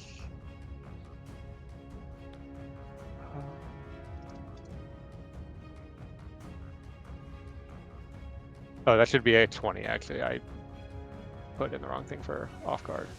Oh yeah, I already applied the off guard for you, so you're good. Oh, did you? Okay. What's the one more from? So I typed in off guard, but accidentally typed +1, and I couldn't figure out how to change it to a +2. So I put in one more, but then I didn't realize they were both circumstance bonuses, so they overrode each other. Oh, but yeah. Yeah, so the off guard already applied to the AC, so that'd be an 18, but 18 still hits. Cool. Attack. There we go. Right, so how does that look for Wisteria? So she's, those that can see her, the enemies can't from their angle, but she's visibly upset that she can't figure this thing out, and she's like, I'm gonna get back to this, but then just kind of fires off a shot, catching the white off guard, because she it was so focused on mockery and she was hidden behind the pillar, so it catches it like in the side. Nice. Jeet, you're up. All right. Jeet is going to first action raise his shield, and second action cast Vitality Lash at the white as this whip made of golden green fire lashes out against it. Nice.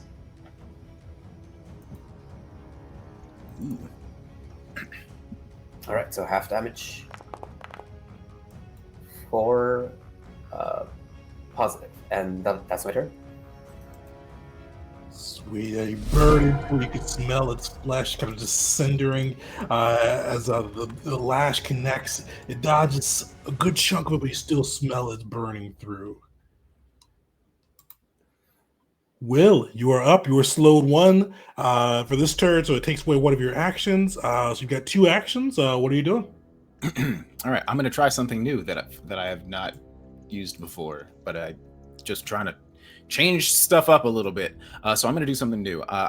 Suddenly, Jeet, you are going to hear in your head, I think Mockery might be sitting this one out on us, so we're going to have to move together. And so I'm going to cast Amped Message to you, which just allows me to just speak in your mind, but the amped part of it allows you to take either the step or stride action as a reaction, if you would like.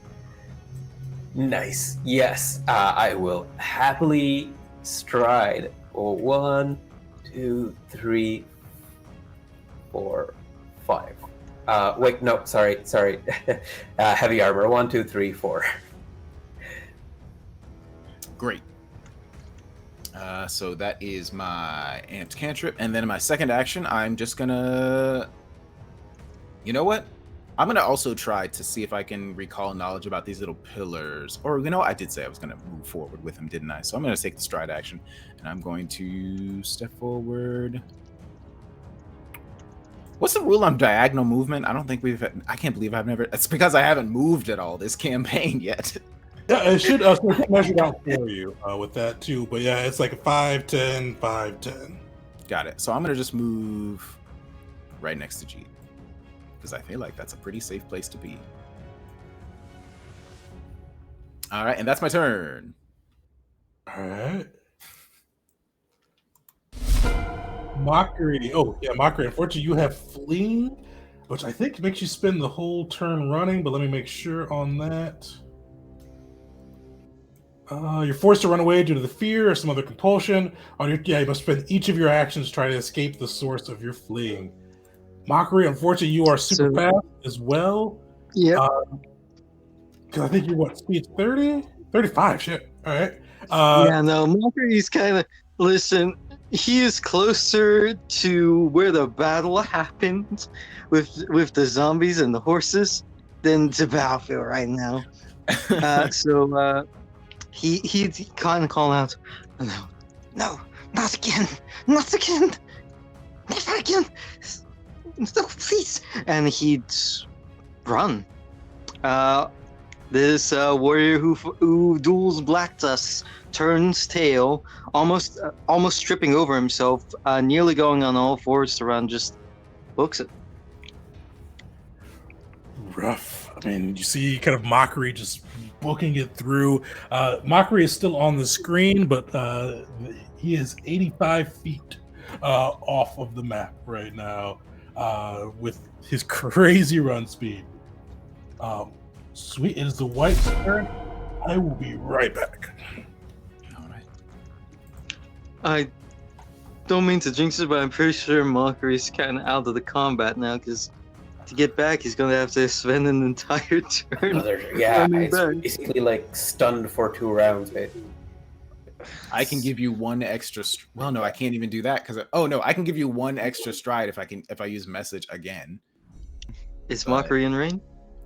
Yeah, it's 120 feet, so I can give you one extra, but I don't know how much of a difference that's really gonna make. 35 speed. So maybe it's better than nothing. I can do that. One action, yeah. It's a 1 action extra that he gets. Yeah. I'm looking forward to hearing what Will says to try and get Mockery to turn back. Me too. Right now, luckily, in Mockery's mind, Will is dead. What'd you say, Tegan? The fling is just one round. So you, Okay, good. Yeah, So, but you'll be fighting one, but you'll I don't know if you look back, if not, but you'd still be kind of on your way there, I guess. the problem is that he has to now spend his whole round just to get back to where he was before. That's the hard part there. Or you bring out your secret longbow that you've been carrying all this time, right? No, The Mockery unseen doesn't have longbow any is the defense. deadliest. Actually, can you make it there? Yeah, you see the white begin shambling forward. He can. You see he maneuvers through. It gets in close with both Will as well as Jeet. But Jeet, you see he focuses upon you, and you hear him just screeching out, "No, spawn!" As he comes after you, his claws just lashing out. Come on, yes. He's too powerful. Luckily, that shield it kind of scrapes across your shield as he comes in. He strikes back again. Misses Tush. You kind of feel that the strength of Nar flowing through you. Your shield is hitting that proper spots, and you see this white slash, but you come through it unscathed. Yes. All right, next Fathomless. But unfortunately, this guy is going to come and try to flank with his boss. You see him getting in close, and you see he is going to try to trip you, G. You see him running up. He kind of tries to throw you down to the ground. That's smart of him. Oh, where is trip? Oh, there it is. Although I think for if he tries to trip, the flanking one applies, so it's okay either way. All right, that should be a success. Yeah. So you see he kind of comes through, knocking Jeet to the ground. And you see him standing over you with his last action. He is going to try and slash.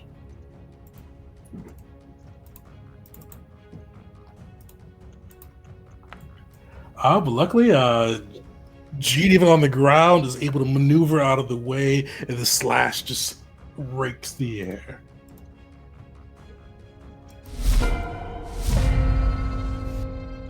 This Fathomless is going to use its action to get in with Jeet, or not in with Jeet, in with Will. And you see him flanking with the white, and you see him glaring at Will, and just deep pits of eyes just inhumanly moving towards you as it lashes out with its claws.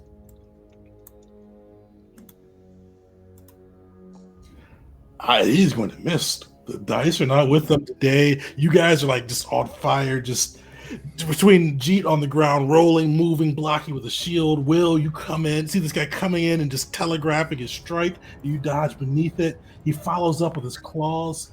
Unfortunately, that will hit. For 8. Damn, why did it give it to the guy? Oh, weird. Throw that into there. Sweet. So you If I see click on that damage button, will it apply the damage to my... Oh, never mind, you did it already. Cool. You see he kind of rakes his claw through you, but fortunately he doesn't have time to be able to grab you and hold you closer or drain you. So you get a little bit of his claw, but it kind of emerged through better than you could have. Wait, who took the damage? Sorry, Will. Okay. And the environment is up. Last time it did the fear and the droner's buzz. Jeet, you kind of see the pillar on the right-hand top side over here begin to light up. You see the flames flicker upon it. Its arcane symbols begin to glow. You kind of see like the world start to fade away around you. But where there were Mockery saw their fears. What's something that would kind of like put you at ease at this moment? Especially with being Servant and Nara staring into the flames. What would kind of what scene, what area would kind of just set you at ease, just kind of sap your strength and resolve and kind of throw you off your game? Yeah, it's the Nara's with me. I am Nara's chosen. Nara's chosen has got my family to the highest level of the Abe clan, and we are all ruling, and it's all a good time. And I don't even need to worry about anything.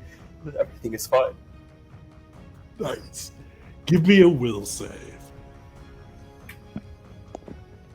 Everything is fine as a Nar follower. Literally, if everything was burning around you, that's perfect. And he crits to see. So, Will, you see this fantasy. I'm sorry, not Will. Jeet, you see this fantasy for a moment. You see your Nars chosen, recognized as Nars chosen, the Abe clan, not just the Abe clan on top, your family within the Abe clan, just getting prestige and fame you've always wished.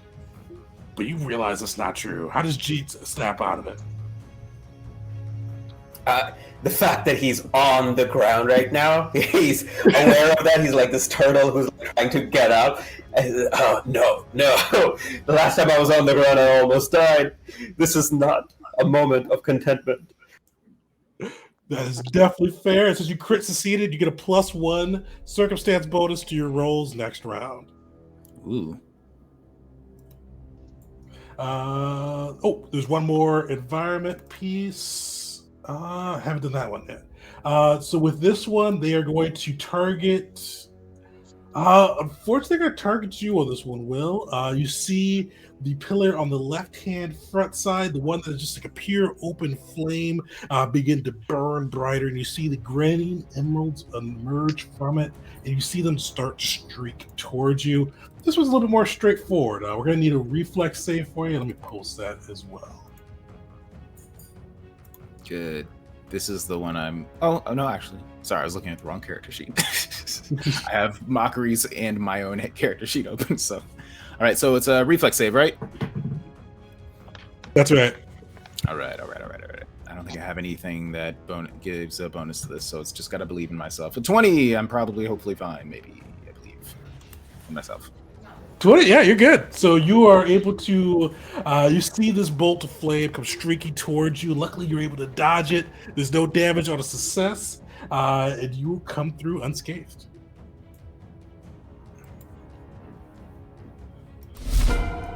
Asteria, you are up. All right. I'm gonna try to recall knowledge on this white. See if I can identify any of its weaknesses. All right. And if I roll a 6 or lower, I'll hero point it. Nice. So you will get 2 questions here. So one of its weaknesses for the white, you see it as weak to holy damage. What's your second question? Does it have any resistances? It does not have any resistances. All right.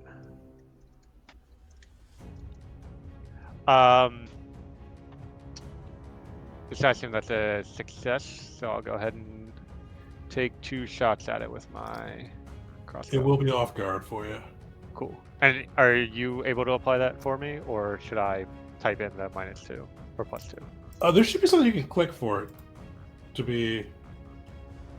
Oh, that's not in the pop-up for the ranged strike.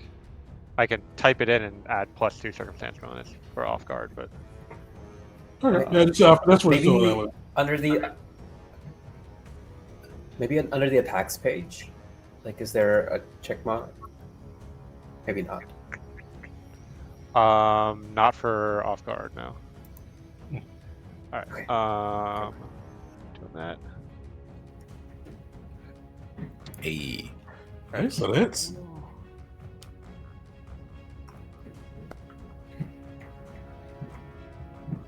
And second attack.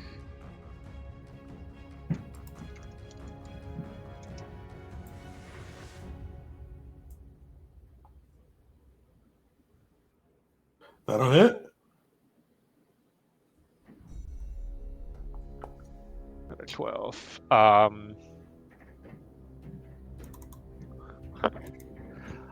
I'll just fire 2 quick shots, getting it in the back as it's facing my companions, and then just shout, "Mockery, what are you doing? Get back here!"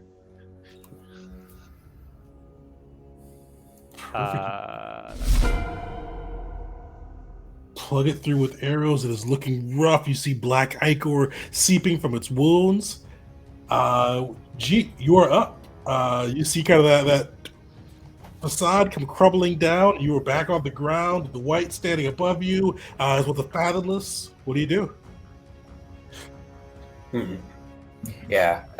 At first, he thinks of doing something cool just from the ground without standing up. But then again, he remembers last time what happened when he didn't stand up and just try to do cool things from the ground. He got killed.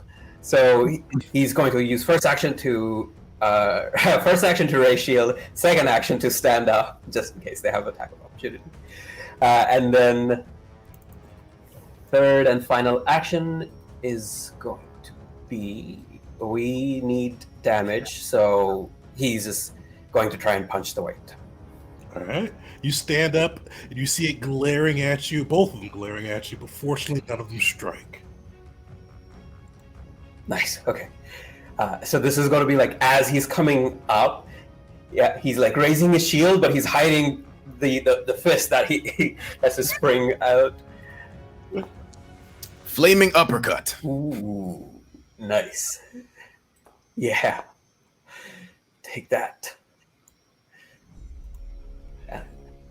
You pass into him. He is looking rough. You see one of his arms like starts to fall off of his hinges, ichor just pouring out of him. He is pretty much he's at death's door. True death.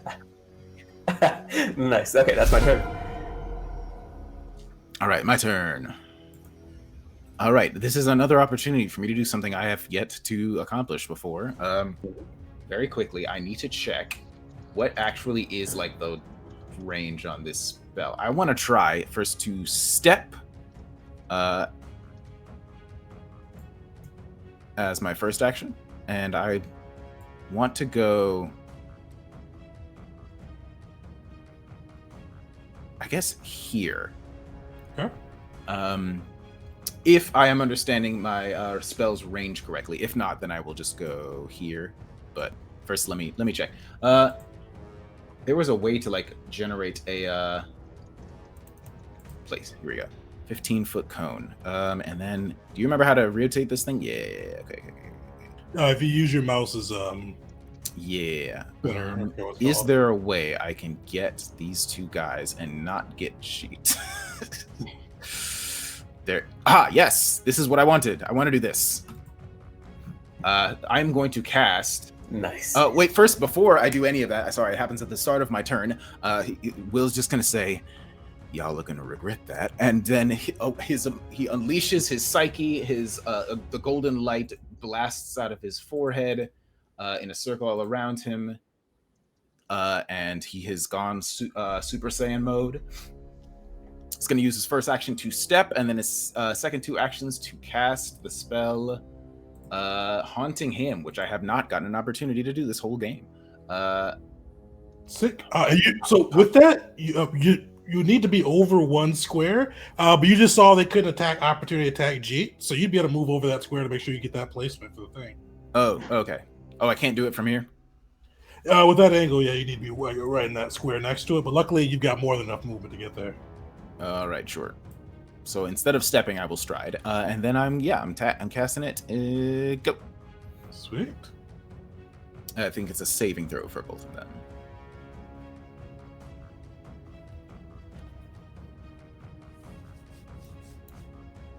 Oh, why is that not? There it goes.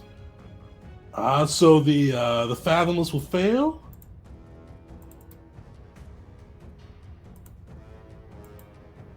The white will succeed. All right, and then so I will roll damage. And I also add my because I have unleashed my psyche, I get to add damage equal to the spell's level, I believe. I Nice. think it's just first level because it's a cantrip. Oh, yeah. Is it second level now? It is. So it's just a cantrip. Okay, so it depends. If because cantrip does get heightened, so cantrips and focus spells. But the question is, does it specify only for like spell slots? Oh, for my thing, for my unleashed psyche. Let me check.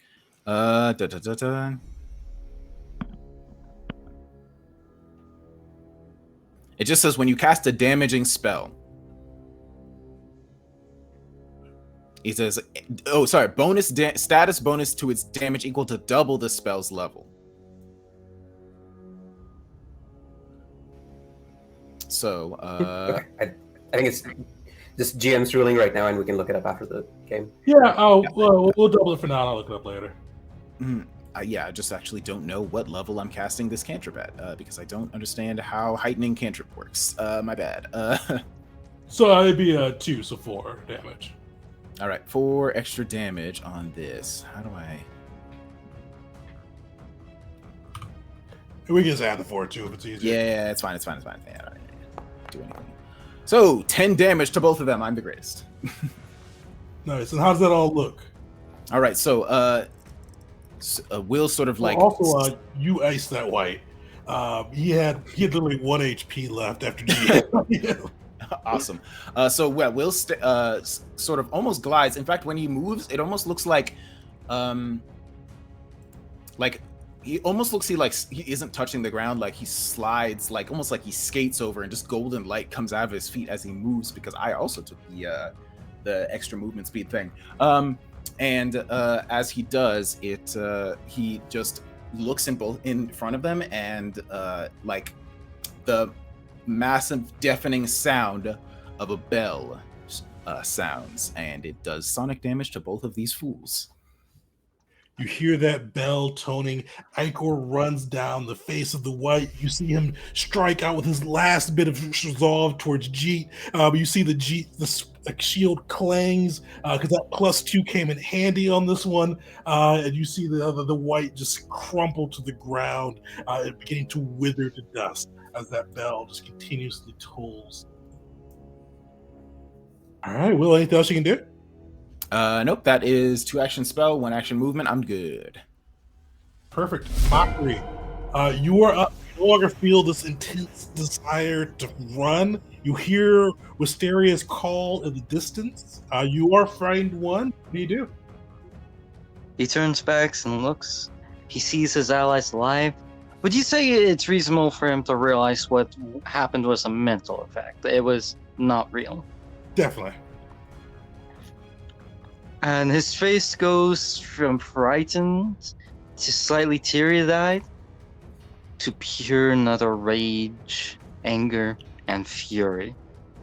And he will begin to race back. He'll take 2 movement actions towards the field. And then the third action, what's still up? The 2 Fathomless are both still up. The one near Will is close to bloody. Mockery is going to do the demoralize action. Dope. All right, hold on. I can select. I don't know if you're in range. Unfortunately, you are not in range. Oh, shoot. Because no demoralize. 30-foot tag. Let me make sure. 30 feet, yeah. And right now, after you run with your movement, you would still be 10 feet off the map. Oh, shoot. Yeah, Mockery is fast. 15 feet Last action for movement, rather, as he gets back on field, fury in his eyes, and a hint of embarrassment as he'll just kind of mutter, Some sort of magical effect. I thought I saw a bird. You make it in there. You're actually even able to make it to Will's side, or right behind Will. Yeah. Perfect. The white is dead. The Fathomless is continuing its onslaught against Jeet, just slashing.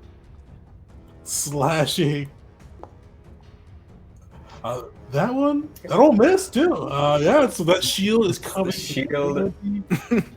Does he have anything cool? He's just gonna slash again. What?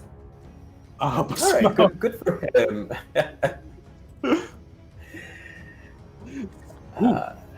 Okay, I'll Shield use my reaction to blocking, block. cuts you. Oh, shield block, yeah. Yeah, so it reduced some of the damage at least. Yeah.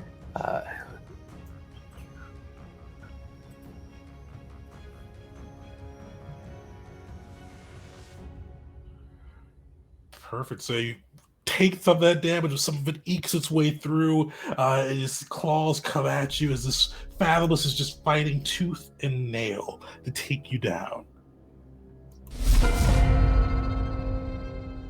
But as you guys the fight continues, you start to hear more pounding in the distance. It kind of sounds like almost sounds like the galloping of horses, but you know it's not horses.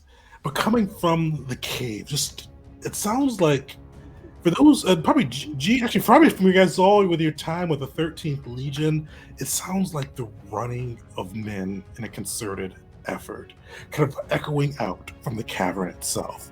It sounds to be in the distance now, still a ways away, but you can hear it just thudding against the cave's floor as they make their way towards you. But the Fathomless... Sound like hostile men, or... Well, I mean, it's coming from inside the cave itself, so probably not going to be pleasant. Looks like we're doing wave defense.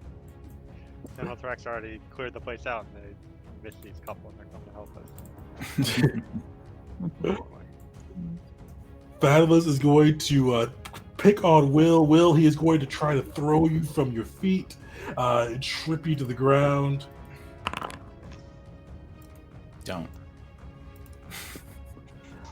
So he will succeed. You see him knock you prone, sending you crashing to the ground, and he is just going to try to rake you over with his claws.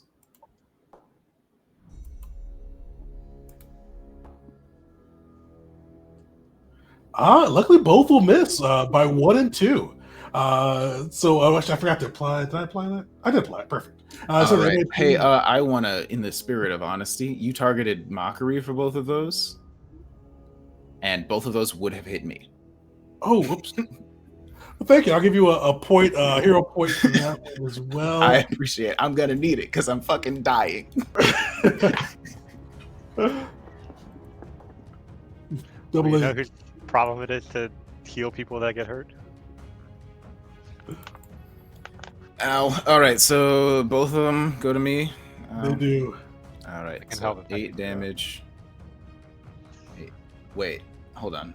I think we both applied the damage, and now Yeah, I'm in, let me give you your HP back, so you're good. okay. So you see that Fathomless just clawing at Will, blood kind of dotting the sand, but Will manages to stay upon his feet. Will is not looking good. The environment is up. It is going to go to the Arisen's drone and the Fear Totem again. This time, Mockery is targeting you for the Arisen's drone. Jeet, you for the Fear Totem. So we post these both in here. Mockery, Fortitude save. Jeet, Will save. Hold on, I have to give. Is Jeet within the aura for Mockery's Marshal? Unfortunately, not. Nah. Dang. Oh, I was muted. Well, but I do get the +1 from crit saving last time, right? You do, yeah.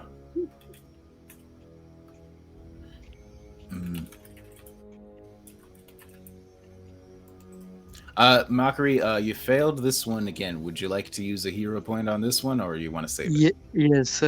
This time I will use the hero point. All right. Losing an action after losing 2 turns. Yeah. Wait, So, you know what? Actually, I'm close to the enemy. Just move and swing. Oop. I'll take it. I'll save the hero point in case Alright. there's any talking after this combat. All right. Syria, you are up. Are either of the Fathomless bloodied? The one near Will's close. Okay. Will, I'll let you decide. Do you want me to run over and use battle medicine on you, or try to take out the Fathomless next to you? I will be okay. Kill him. All right. So I'll try to recall knowledge on that Fathomless. Same question. Does it have weaknesses? And if I get 2, then does it have a resistance? Yeah, this Fathomless looks like kind of the construction, the way they were built. It almost seems like bludgeoning should be a little bit more effective with these creatures. Also, you do see these ones have a little bit more of a higher EC. They're kind of a little bit harder to hit than the ones you come across before. Cool.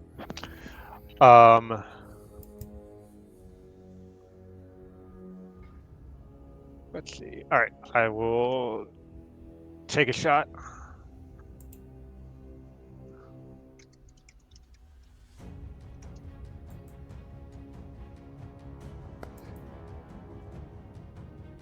Nice. All right, sneak attack. How's he looking?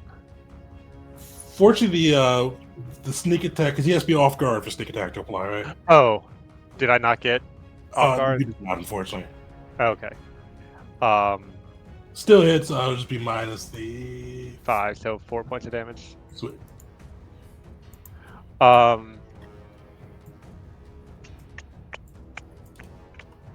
Let's see.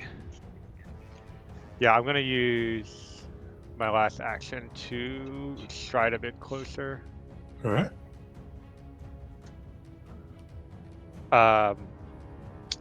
That's my turn.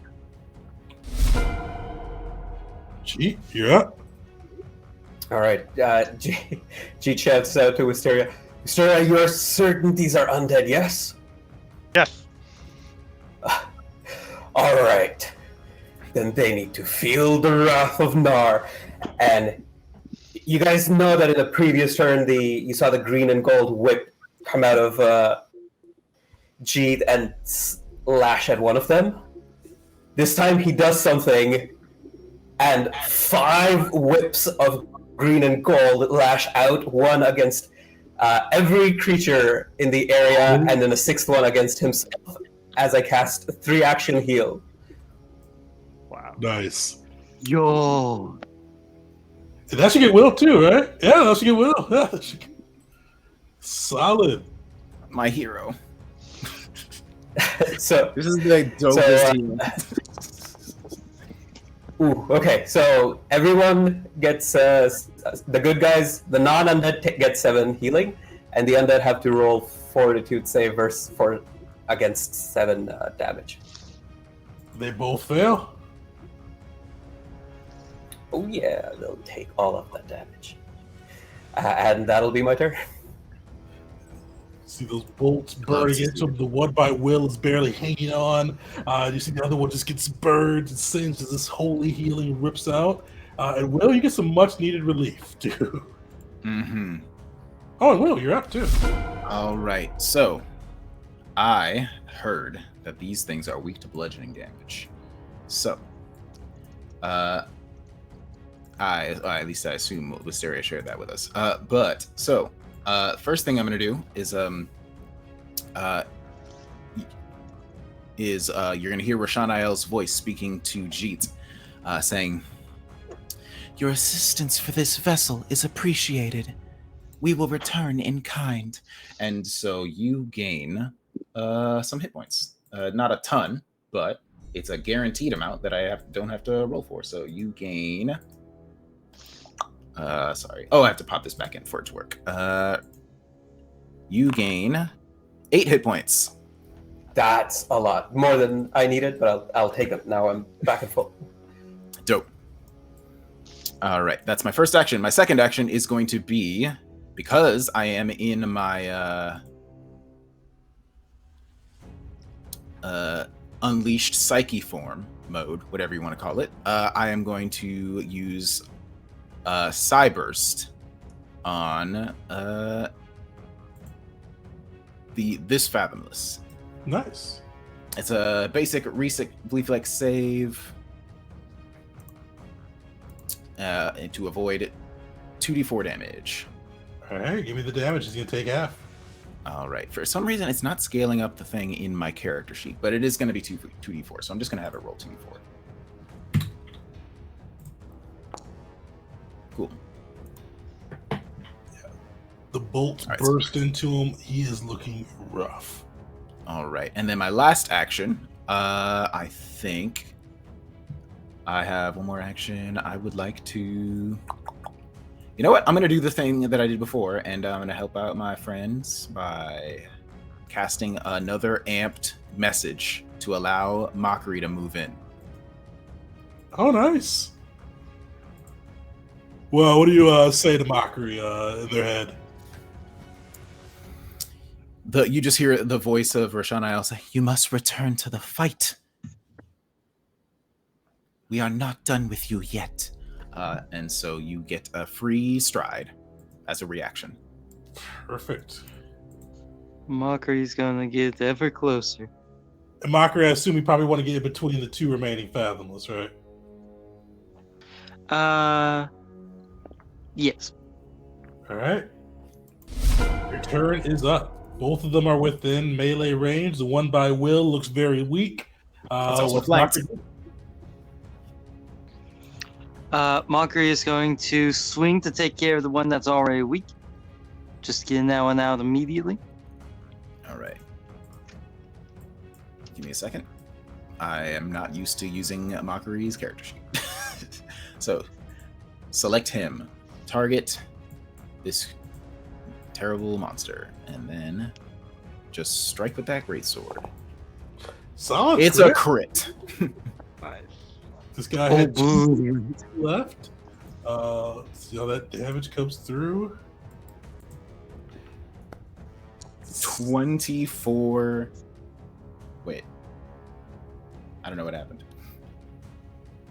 I tried to roll damage and it just rolled the attack again. But whatever. 24 damage. Nice. Mockery, how do you obliterate this guy?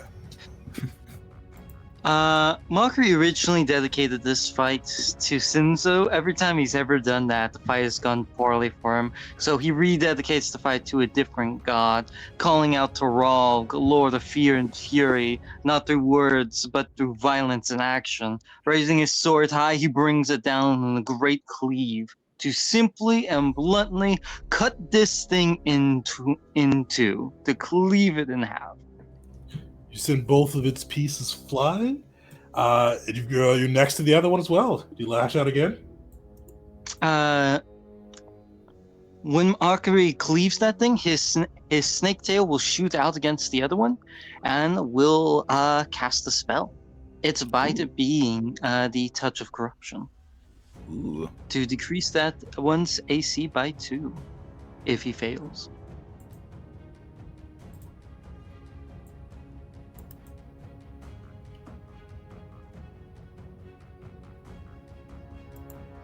All right.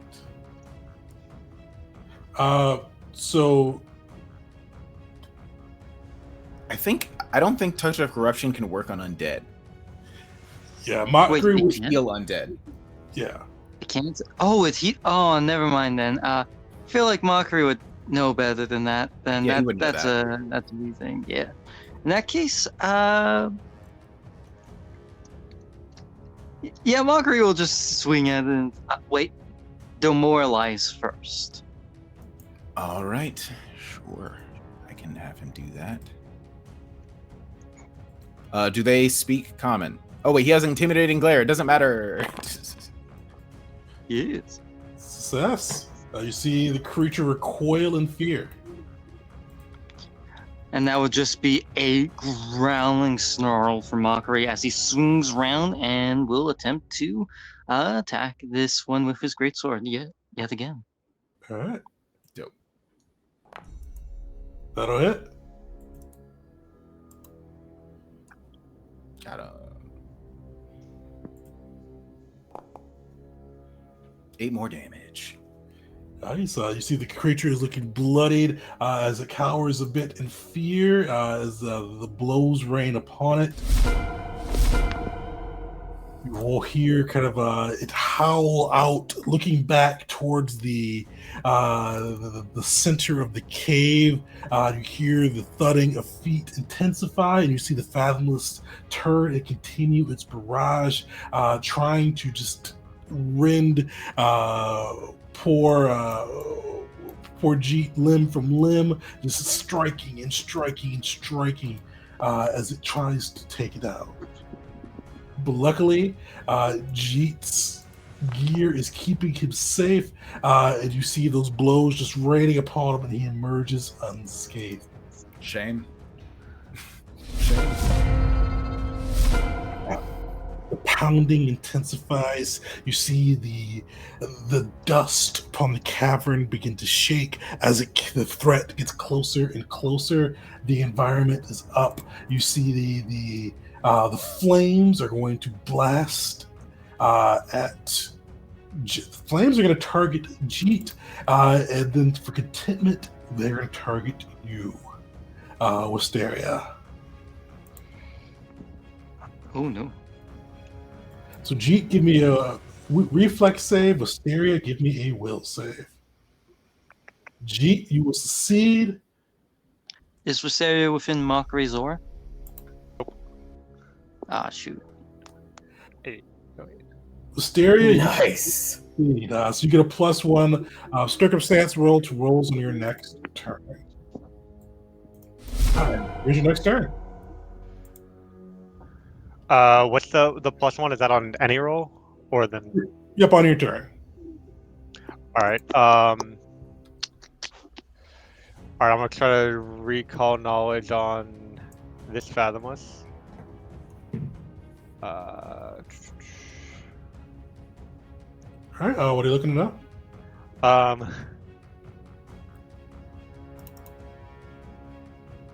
Let's see. What's his favorite color? Are there... Do we know their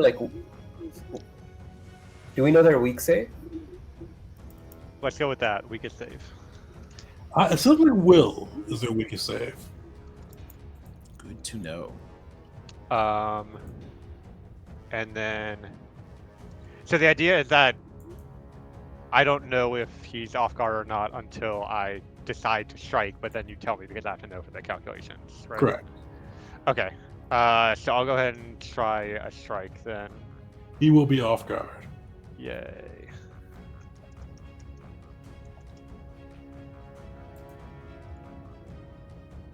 That'll hit. Cool.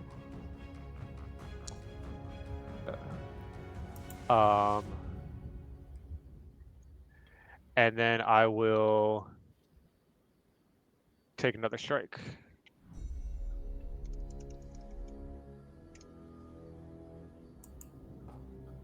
Nice. Exactly enough. Finish him. Sweet. So, I'll just get one bolt into each of his dark eye holes. Gross. Awesome. Perfect. You see those bolts fly into his eyes. You see the pillars still seem to be glowing. You guys hear the march of creatures down the lane, down the cave. Gee, what are you doing?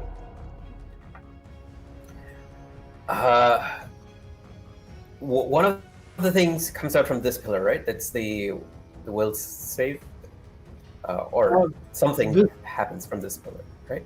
Yeah, that one is fear, I believe. I have to look at my notes.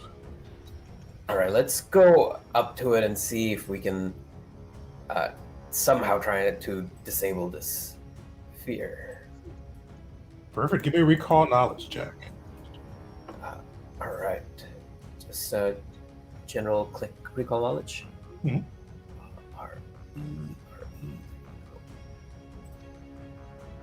Nice. With this, I'll let you know you actually you didn't straight credit, you nat 20'd it. So I'm gonna give you two pieces here. You take a look at both this one, the one next to you, as well as the one on the other side of it. And you can see both of these can be disabled. You see the one next to you is relying on divine magic by calling upon your own kind of religious strength, your own fervor within Nar. You think you can disrupt it. The other one down here is occultism, and you think by kind of just disrupting the runes upon its upon the totem's sighting, you can be able to disable it. Yours doesn't require you to be the divine one doesn't require you to be within touch range. The occultism one does, and basically both of them will take one of them will take a religion check, the other will take a occultism check to be able to disable the effect. All right, yeah, I'll shout it out to the others. That one, you need to get up close to it and mess up the runes, all you occult people. And then for this one that's right here, let's just focus on the flame and try and disrupt it so he can get it in control. And if he can get in control, he can just like subside the flame and completely disperse it. Nice. Give me a religion check and do this one public too. Ooh, okay. All right, let this in. My turn. That's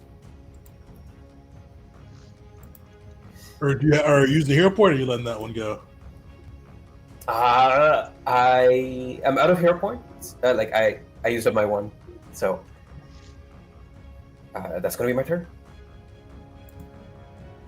Perfect. But I think everyone can see that I'm calling upon like the religious aspect of it. Nar, help me here. You see, kind of it starts to shrink, but the flames are fighting you, trying to keep everything kind of trying that aura of fear around. But Will, you're up. Similar situation. You see the totems around. You hear marching from inside. What do you do? Oh, you're muted. The unleashed psyche is going to end, and I'm going to become stupefied. But it's fine. I don't have any. I'm not even gonna try. I'm not casting any spells right now. Forgot how to add stupefied to myself. But it's fine. I'm not casting any spells anyway. Hearing that Jeet has called that out, that you use occultism to disable this other one, you need to get close to it. I am the perfect man for the job. Will is going to stride using his 35 feet of movement. He has to go twice. And I'm going to try to roll occultism to attempt to disable this nonsense, because I don't like it. All right, here we go. 21. Solid. Yeah, you're able to get over there and just disrupt those runes, and you see the pillar begin to fade, and like almost the runes begin to dim and collapse amongst themselves. The pillar stays standing, but the runes just disappear off the face of it. All right. You eliminated the droner's buzz. Nice. All right, so Will like sort of drops to the ground, and he's just like, and he like clearly looks like dazed, and he just begins like he sort of half stumbles forward and puts his hand on it, and he just says, "Rashana, I need your help with this one," and then just like a pulse of energy flows through the whole pillar, and it is disabled. Nice. Mockery, you are up. What do you do? There is a Fathomless that needs to be killed, correct? Nope, dead already. Oh. What is there left again? So the pillars, as well as you hear it approaching force. The approaching force. So the pillar, is it the religion one that's still up? Oh, that is one of the ones. Yep. Okay, I thought I must have misheard there. So in that case, Oh no, the religion is one of the ones that's still up. Yeah. Mockery will try and take that one down. That takes a action and can be done at range, correct? That's right. All right. Religion check.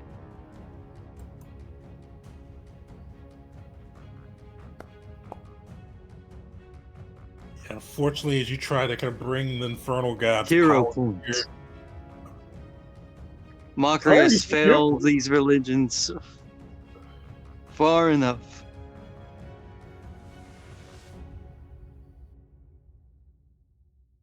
William, you I'm trying to remove the hero points, and it just keeps making me add more hero points. I think Oh, we yeah, can right. remove them. All right. So yeah, re-rolling that religion check. That's much better. So 15. Is that enough? fortunately, just shy. Oh no. So you Uh, see, uh, calling upon the forces, the infernal forces, and just still resist and kind of continues to pulse. Would doing another check be possible? And if so, would it be done at the same DC, or would it be known that the DC would increase? The DC would not increase for this. All right. So Mockery will continue, focusing on that religious pillar and trying to just cease its ability to mess with our minds. Ooh, unfortunately, that's not gonna be good. It's not You gonna do hear it. just a whisper as you try to kind of call upon the infernals to quell this, just in the same tone. Zarin, the man with the gold and black eyes. Your gods have no power here. Oh dear. Oh, that. I.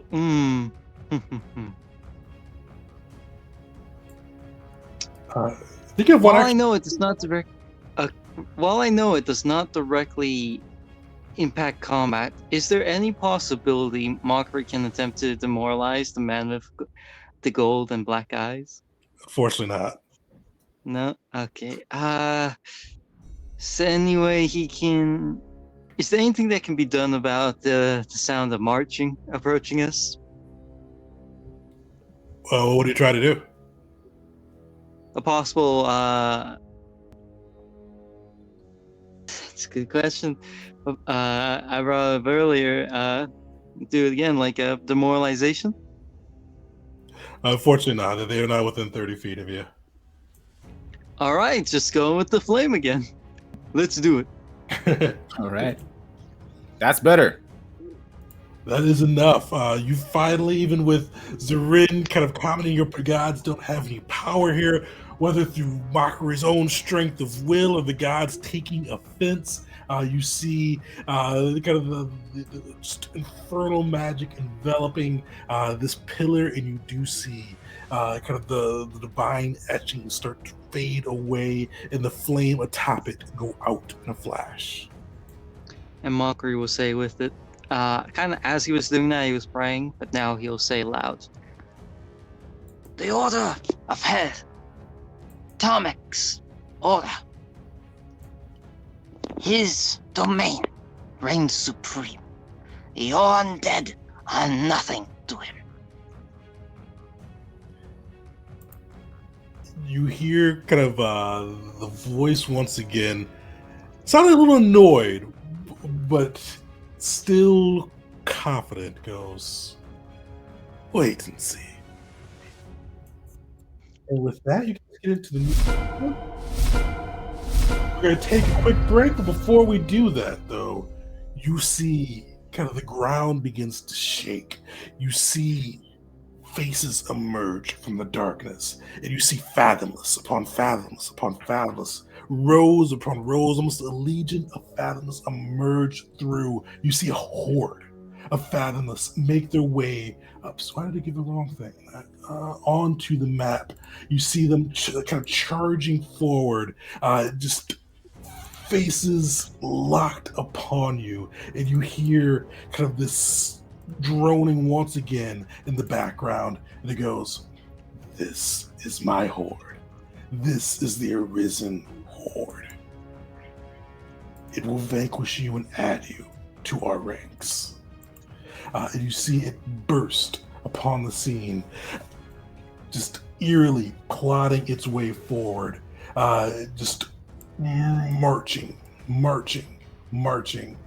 And you see behind it this Knoll cultist making its way through, almost like it is shepherding them through, it's guiding them towards their destination. We're going to get into round 2 of this fight, but we're going to take a quick 5-minute break. So come back 8:45, and we'll see how this goes. A null, you say? Session 7 of Pandemonium. The group is facing off against a horde of Fathomless. You see, like, literally rows and rows of these creatures marching out, soulless eyes staring back at you, with an arisen cultist just gesturing them forward, urging them faster and faster. Sticking with the same initiative orders as before, we're diving in. Okay, you guys took out 2 of the towers, the Arisen Throne, as well as the Fear Totem. So there's just the Contentment and Fire Totem left. They are going to go off. This time, Contentment is going to target you, Wisteria, and Fire you, Mockery. So Wisteria, give me a Will save. Mockery, a Reflex save. Glow. That +1 bonus from the crit last time, is that persistent or was that just the next roll? That was your next turn. Yeah, so you've already had your turn, so it's an Okay. Yeah. Osteria, you are very, very loud. Oh, shit, come to normal for me. Nice. So you easily dodge aside, completely unaffected by the flames. My bad. I forgot for a moment that it's my job to roll it for Mockery. Here we go. Oh, yeah. He's good, probably, hopefully, maybe. Yeah, exactly enough. You're able to. You feel kind of the just this vision of contentment kind of wash over you. But fortunately, you're able to shake your head, clear yourself, and get back into the fight. Wisteria, you are up. Wait a second. Did Mockery have the contentment atom or the fire atom? Contentment. Oh, conceited mindset. That's a critical success. Oh, wait. I also rolled the wrong die. I mean, I rolled a Wait. reflex. No, it was a fire shooting at Mockery. Yeah, because you told me to roll a will save. Oh, yeah, you're right. Sorry, that was my fault. Got Oh, mixed. never mind. Never mind. No conceited mindset. Well, good. but I did roll a natural 20, so I do get the crit success effect of it. So that's nice. Dang, Wisteria's been critting on all those. I mean, Belric's not here, so somebody has to pick up the slack. Women do be critting. All right. I don't Um, even know what that wasn't even a joke. Don't nobody comment on that. Did Will successfully get rid of the tower next to him or not? I don't Yes. remember. Okay. So then wait, which? Oh, it's the 2 on the left side that are still active. Mhm. All right. A lot of choices here, but I think I'm gonna do this.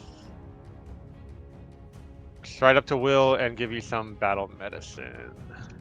Much appreciated. You need to take better care of yourself, especially in, I gesture to the horde of Fathomless approaching us.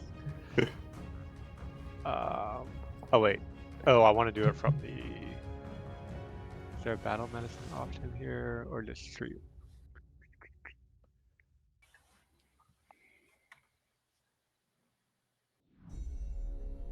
Hold on, this is my first time doing this, so I'm trying to. Okay, so there's different levels I can pick. Do you have a question on this one? Or? I'm gonna try checking. Okay. Oh wait, no, I'm just trained, so I can only do the first level. That's what it's. Right. And no bonuses. Success. Nice success. Oh, but minimum healing, I guess. So Will, you get 2 hit points, and I'll take a shot at the cultist. Okay. Oh yeah, I was muted when I said this, so Will just says much appreciated. You see the cultist just kind of duck beneath the crossbow as it comes flying towards in the cave. That's my turn. You see the horde begin to march. You see it kind of striding, almost cutting off your sight of Mockery and Jeet as it moves closer to its group. You see as it moves, these people moving in single-minded focus and fury as they come towards the 2 worshippers of the divine and infernal that have tainted their grounds.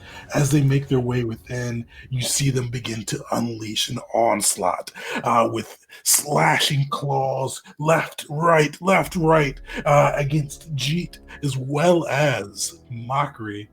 Let's see how it goes. So they're going to use 2 actions to slash out. Jeet, Mockery, you both need to make a basic reflex save. Solid.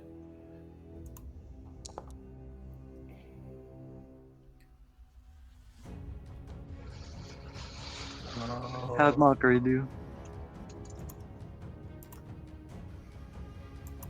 Hold on, I Will's accidentally. muted, closed but working on it. Yeah. I'm getting it. It's happening. There we go. Sick. Oh, nice. That's Nope. a good roll.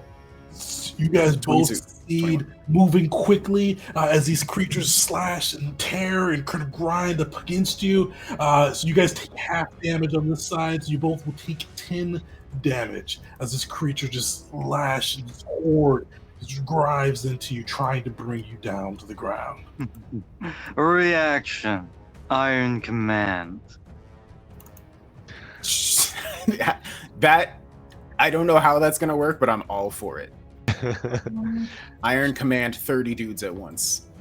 Or at least Yeah, it's unfortunately, I Would don't that be possible, or is that purely single target? It is a single target, unfortunately. Ah, shoot. No, so no reaction, Iron Command. Just the 10 damage then. Got it. Alright. The cultist is up. He is going to kind of skitter around his group, kind of getting into a little bit of a closer position to the rest of you all. And you see him begin to work his hands, and kind of see arcane might begin to flow through it. And he is going to cast Spiritual Weapon.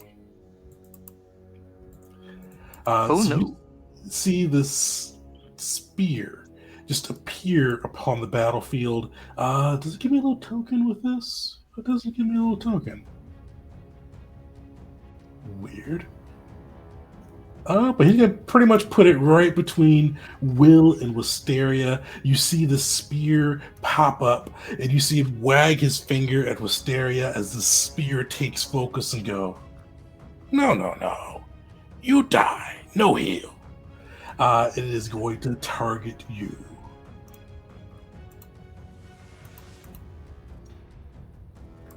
That'll hit. I would have nimble dodged. I don't know if that changes it. 14 but that was just 2, right? Yeah, so my AC would have been 22. So that would just hit. Okay. And that's my reaction. So you see, you kind of try to dodge through it, but fortunately it just catches you on the edge of the spear, piercing through for 12 damage. Jeet, You are up. You see this horde of Fathomless in front of you. You see a spear targeting your allies below. What do you do? Okay. So there was one gold green whip, and then there were 6 gold green whips, and now there's like 50 whips of gold and green that's gonna just jump right out as I do another 3-action heal. Nice. So that's going to be. It does miss Wisteria, unfortunately. I think. But it gets everyone else. Oh, baby! Yes. Max rolls on those d8s. Oh. Possessed by the horde. You see that healing wash over them, and they just glare back. We are arisen. I can only imagine Oh, man. each of their heads snapping in unison to look directly at Jeet. Yup. Yeah, if Mockery was hurt, just give Mockery 16 HP. But that's my turn. Mockery did just get hit for 10. Yep. So you got us back up both to full, so that's very helpful. All right. Will, All right. you are up. All right. I guess now. Oh, but wait, I'm still stupefied. My spells. Okay. Can I get in range if I move? Let me check something real quick. This is theoretically. I'm not actually moving. Theoretical movement. I can go there, and then from there, can I reach this man? I can. Oh, but then I can't. Okay.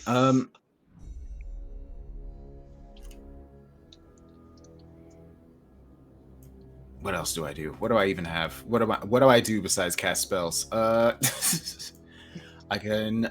Here's. All right. Here's what I want to do. I want to go in and I want to do prepare this guy. I'm going to target. I moved in range by using my first stride, and then I'm going to bon mot this guy. All right.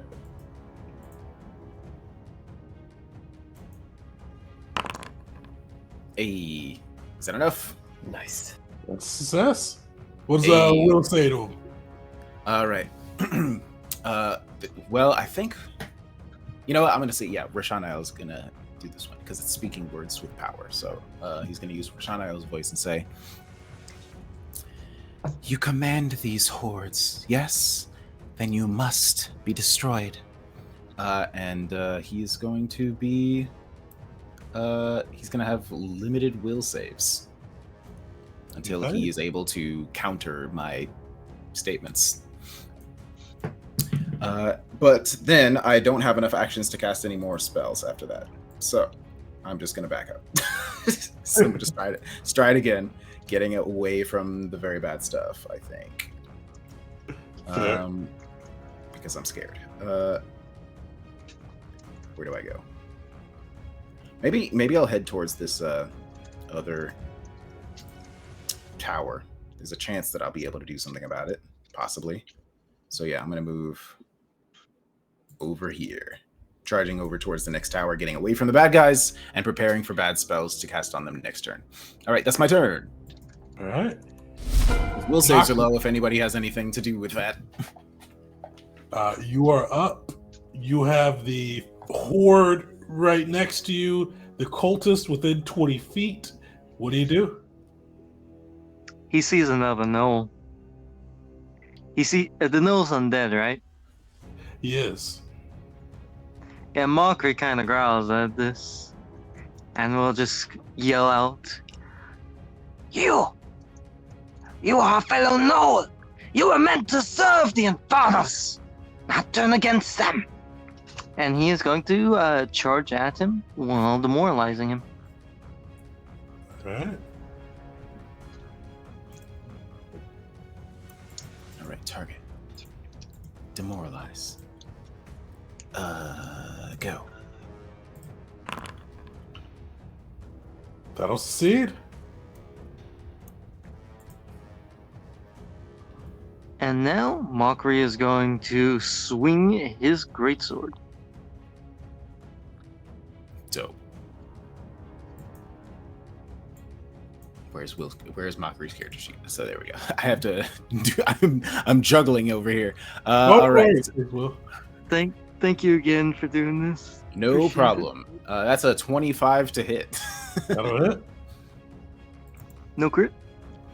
Nope. Dang. Alright. Damage? 7 damage. I'll take it. So Mockery will swing that down in a big overhead just slash, and we'll look at this gnoll, and I will finally, last thing he'll say as he ends his turn is, "You and I will duel to the death." Oh, in your case, your true death. You see the gnoll looks furious, a bit of fear in his eyes. But it is now the environment's turn. It actually used both of its last time, so Wisteria. You're up. So I realized I overused ammo. I should have needed to reload a couple shots ago. I think it would have been when I shot the 2 shots and killed the Fathomless in its eye hole is like the second one of those I didn't have in my magazine, so I would have needed to reload at that point. Oh, no worries. We'll just have you reload now. All right, well that's my turn. Oh, I forgot 3 reload with this one. Yeah. 3 actions: pull out the magazine, pull out a new one, and load the new one into it and crank it up. So Perfect. So you see the Horde once again advance. Actually, no, it's not even advanced. It's got everybody it needs in range. So this time it is just tearing down. You see it just unleashing with full fury of its onslaught against Jeet and Bakri, trying to bring both of them to their knees. Each of you guys give me a DC 17 reflex save. Damage not too bad. Ooh, Bakri. All right. There is no hero point. There is only death. Yeah, so 15 damage normally, but unfortunately you crit failed that one, so that brings it up to- Critical fail. Yeah. You do have the hero point still. You could use. No, I don't. I used it. I used it for the religion check. That also failed. Yeah. So G, you're able to kind of maneuver out of the way, taking less damage, but Mockery, this Horde, seeing you go up against its leader, turns its fury to you, trying to pull you to the ground, just slashing, raking, biting, and you are looking bloody and hurt at the end of it. And you see the cultists kind of smile and go, they know the truth. Oh, it's the cultists' turn too. Coward! Fight me on your own! You see the cultist smiles, you see his hand begin to glow, and you just hear just void energy, just the energy of death surrounding it, and he reaches out to touch you. He's going to cast Harm, just using one action.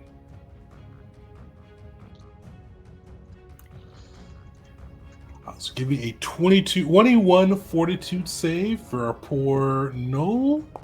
21. Oh no. You will fail. Luckily not a crit fail. But he will do 10 damage to you. Yikes. I don't think Mockery's up after that. He only has a 1 hit point. 1 hit point. Oh, that's perfect. 1 hit point. Reaction. Iron Command. As Yes. Mockery gets hit by this, he'll feel that energy course through him, and he'll turn it back with a hellish resolve. Nice. He will stand. So give me a d6 for the damage on that side. Gonna keep it persistent as well. Do you want to do it persistent? Yep. All right. Sweet. So give me a d6 there. And nice 6 on that too. He's got 2 actions. Yeah, he's going to use one action to make his spiritual weapon attack again. And the other, he's just going before he does that, he's going to slash out at you, Mockery, with his falcon. With his what? His falcon blade, but it's going to miss. Oh. And actually, he's going to use both actions to try to take you down, but both will miss. It would be. Can I flavor the misses? Oh, sure. It would be Mockery wielding his blade and actively parrying and striking back against the strikes. Sweet. Jeet, you're up. All right. G will. He's so far. Okay. G will start walking. It's like this whole trek that he has to do just to get to the other side of this horde. So he's like avoiding, dodging, avoiding. So that's 15, 20. Oh man, and my armor, my dumb armor. Okay, so at least that puts it. It does. That's true. I shouldn't call it dumb. It's going to punish me now. And then now that he's in range, he's going to do a 2-action heal on Mockery. Nice. So that's going to be Sick. okay. Yeah, decent. That's a lot. Decent amount of healing. 23 hit points back to Mockery. That will keep him alive for a while. Up at 24 now. I can't remember his maximum, but I think it's close. That's my turn. Now you see the fire flow through you and give Mockery a much-needed boost. Will, you're up. All right. Now I know this man has debuffed will saves, and He does? that's what I do, baby. And he's already taking persistent psychic damage too. He is. I have a thing specifically for that. I would like to cast on this person the spell Daze. It's my kind of like it's basically my signature spell, and for good reason, because there.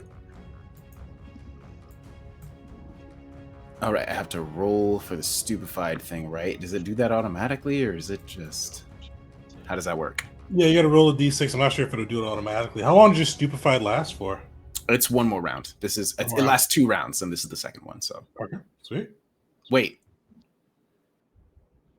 I did one. No, it's gone now. Yeah. I should have removed it. My bad. Yeah, it lasts 2 rounds, and that was. So this is the 3rd round that this has happened. So I'm no longer stupefied. Hooray! Awesome. So I can just cast the spell now, because it will make him weak to. If he fails, then he will become weak to mental damage, which is what I really want. Nice. All right. Oh wait, it won't let me do it unless I pop it back in.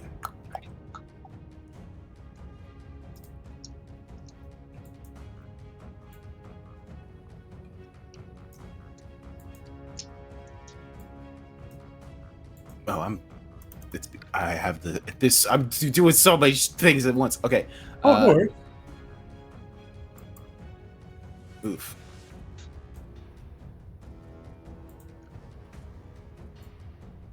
Oh, no wonder it wasn't working. I was clicking the wrong one. There we go. But he looks like he succeeded because he rolled a 24. But he'll still get some half damage on that side due to being a basic check. I believe in you, game. You can roll. Oh, there we go. Why is it 0? It's rolling 0. I gotta fix this thing. So I'm just gonna roll a D. Which one is it for me? It is.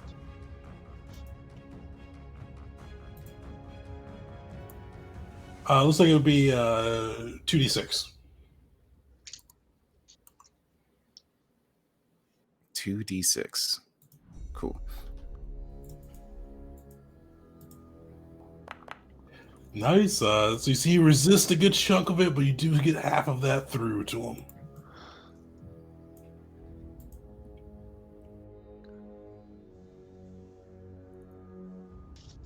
All right, I think you got one action left. Okay. Sorry, I was reading my spell again. Okay, so I would like to attempt to disrupt this tower thing here, the pillar. Do I have to recall knowledge on it first in order to do that? Oh, well, you do know that one of the they represent the 4 pillars. I forgot who got that information or of magic. The ones were divine and occultism on the other side. Arcane and primal are left. So I am not good at either of those. Yeah, I have 0 to Arcana, and I don't even. What would you even roll for primal? Nature. All right. Well, I can at least try. And do I have to be next to this one? Because I said I know some of them you have to be next to, and some of them you don't. This one, one up here, you need to be next to. This one, you do not need to be. All right. So what do I need to roll for this one? Do I know that? You don't know, unfortunately, without the recall knowledge. Okay. In that case, I'm just gonna attempt to recall knowledge. Okay. If I don't know which one I'm not recalling knowledge for, like, how does it know what thing to roll? Oh, just hit the recall knowledge macro. It'll roll for you. Okay. It's in the basic macros. It should be one of the things like in the middle. Yep. Sorry, I've just never had to. Oh, recall no. knowledge. Why is it -1? Oh, I still have mockery highlighted, don't I? Sweet.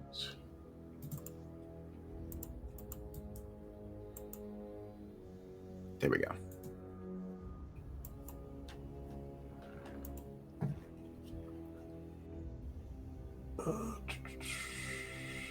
What do I know? I enter my mind palace and recall what the arcane teachings I've heard about these strange materials. Yeah, you're drawing a bit of a blank, but you look at one kind of the one closest to you, and you do kind of sense a bit of kind of arcane around it, but you can't be certain. The one to the top seems a little bit more primal, but you just really couldn't be sure. All right. Well, that's my turn. All right, Mockery, you're up.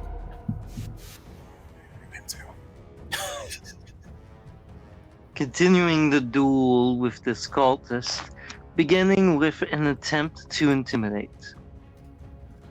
All right. Demoralize. Go.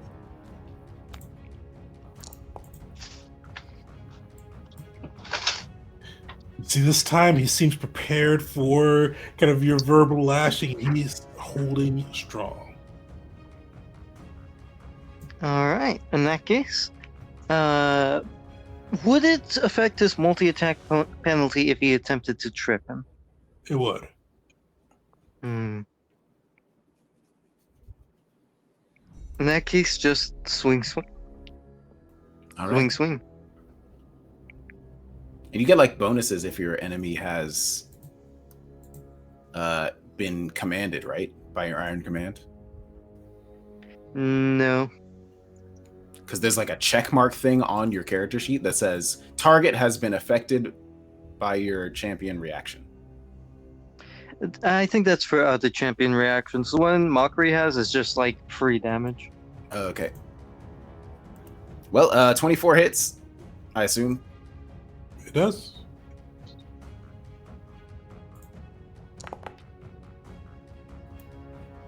All right, first hits. Roll the second, see how that goes.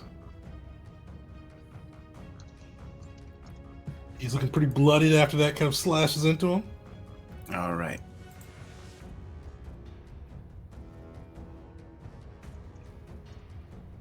Is this applying the multiple attack penalty? When I click this? I don't think it is. You gotta it isn't. click the one with the... There's a separate button for it. My bad. I didn't know that. Oh, no worries. So that one unfortunately will miss. All right. So you see, the first one cuts into him. The second time he's able to get his blade up in time to block the blow. And Mockery will continue to taunt him just like, Ha! When you are alone, you prove to be a terrible duelist. But perhaps, just maybe, it'll give me some sort of challenge. And that's more so in response to him being able to block an attack. Growls at you as you say that. You see the pillars once again light up. This time targeting Will with the flames, and Jeet again with the contentment. So Will reflex saving throw. Jeet will saving throw.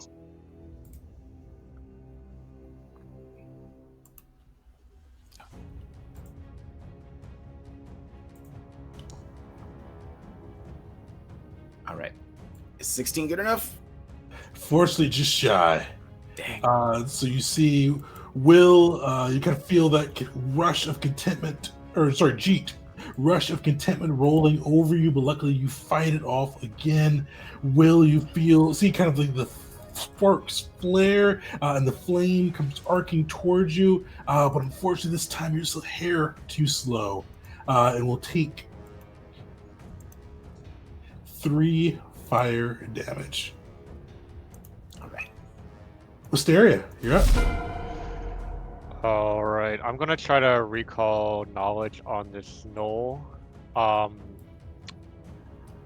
think I'm gonna look to see if I can figure out any kind of connection between him and Mockery other than being the same species. Like, are they from the same place or anything along those lines? Or even like if they come from similar cultures or something like that.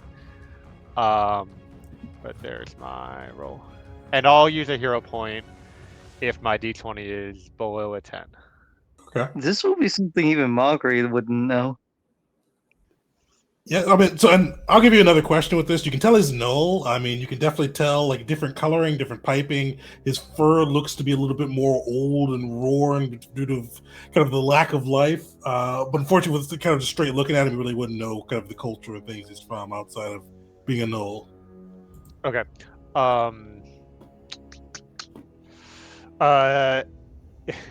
If we kill this cultist, will the horde like fall apart or be weakened, or is it independent of the cultists? It doesn't look like he's controlling the horde. Okay. And then I will fire a shot. So do I get a off guard? You do? Nice.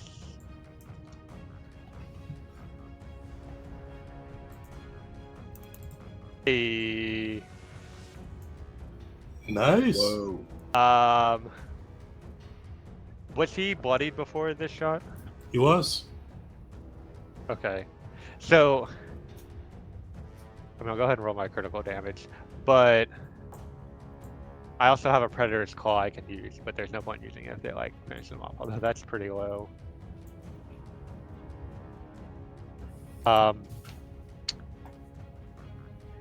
Yeah, I'll trigger the Predator's Claw, which will give him a D8 persistent bleed damage. Nice. He's wrecked. He's done. There's no way. No shot. So that triggers at the start of his turn? I think it triggers at the end. Let me see. And yeah, Yeah. I think Okay. it's supposed to be it. Alright, so that was Recall Knowledge Strike. Yeah, well, I got him off guard. I'm gonna take another shot.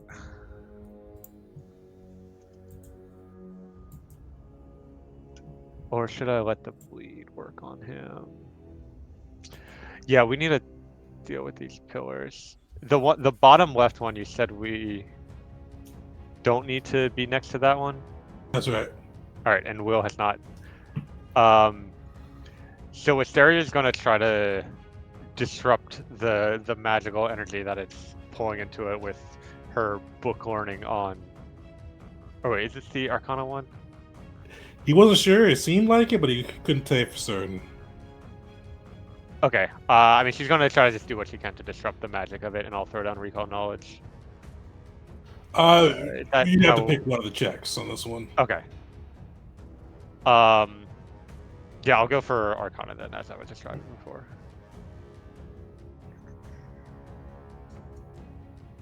Nice. You Wisteria, Will's information proved to be correct. You are able to disrupt the arcane magic on that one, and you see the aura of contentment go down with the third totem.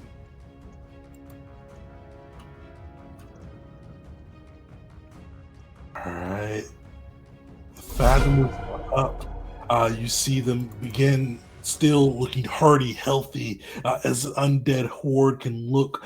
They start to just unleash again a poor Jeet, as well as Mockery. Give me a reflex saving throw.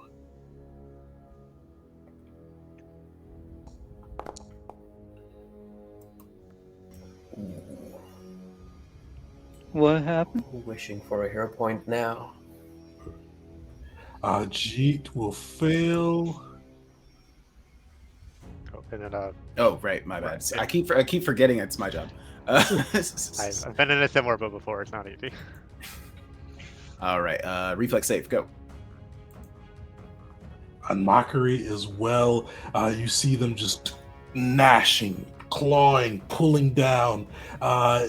Each will take 19 damage if you're just ground upon.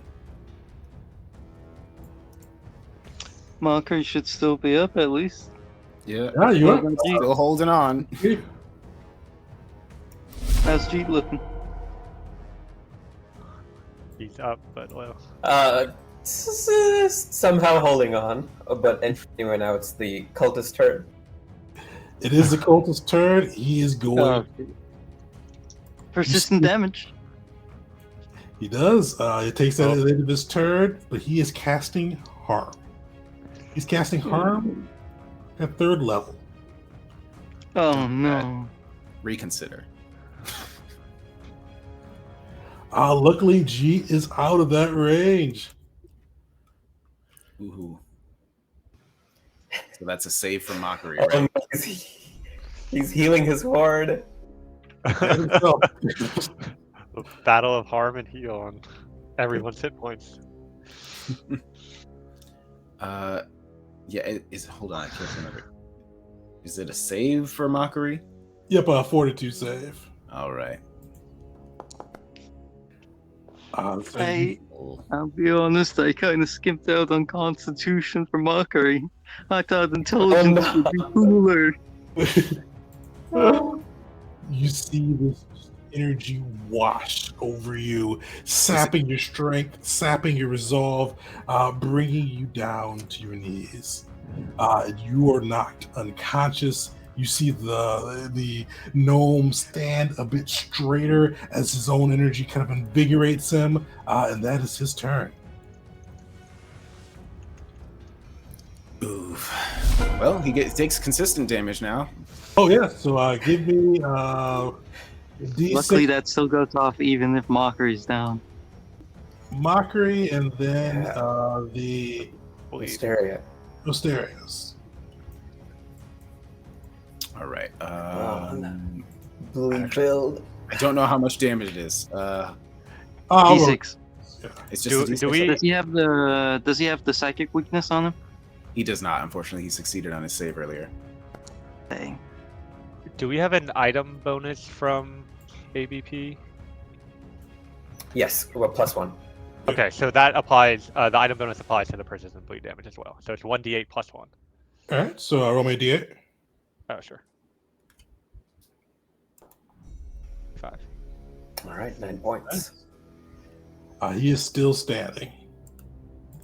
G, you're up. This is my last heal slot, you guys. This is a 3-action heal.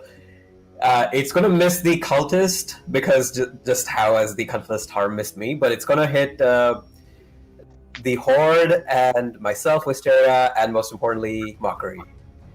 Nice. So here we go. There. Oh, those god swear words, little zombies. Oh my god, my dice! They have forsaken me. No. Still, At least Mockery is alive with 5 hit points. Mockery, you wake back up as the healing washes over you. This horde, you hear kind of Zarin go once again. We reject your gods, as they just let that healing wash over them, completely unaffected. Will, you are up. All right. I am one space away from doing something really dope. Oh. I can move 35. If I could get one more space over, I could hit the cultist and the horde with my big line spell, but I can't reach. So instead, that was would you? You probably would not make it known that was your last heal, just for the purposes. Like, probably not a good idea to give that information out for enemies. So just out of instinct, after seeing that many heals go off that he missed out on, he's gonna move a little closer. I'm gonna move.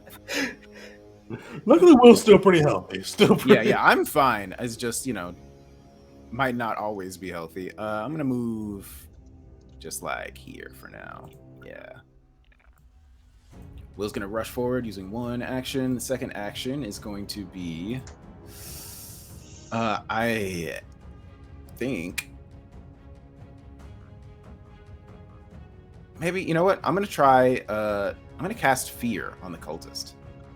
Okay. I have not this is my first time casting this spell. I've had it the whole game.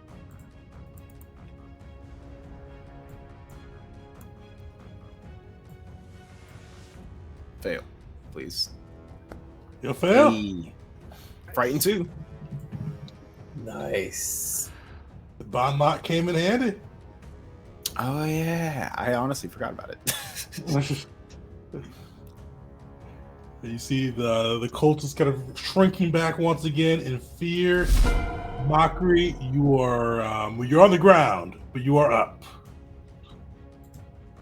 Mockery's gonna stand up, All right. and he is going to swing and swing, just trying to kill this guy. Take him down. Wait, no, I have a better idea. Mockery is going to move away. How far is Mockery able to throw things? Since it's a blood bomb. The blood bomb? It's The blood probably bomb. says somewhere in the blood bombs stuff. 20 feet. It looks like you can. Oh yeah, it's 20 feet. Yeah. I think you can. I forgot how it works with thrown. But I think you can throw it further, but it's going to be like a detriment too if you're more than 20 feet away. I see. Wait, no. If Mockery walks away, all of the Horde is going to be targeting G. I think he'd know that. So never mind. Just swing and swing. All right, that I can do. I swing and swing. Okay, the first one hits. The second one does not. All right.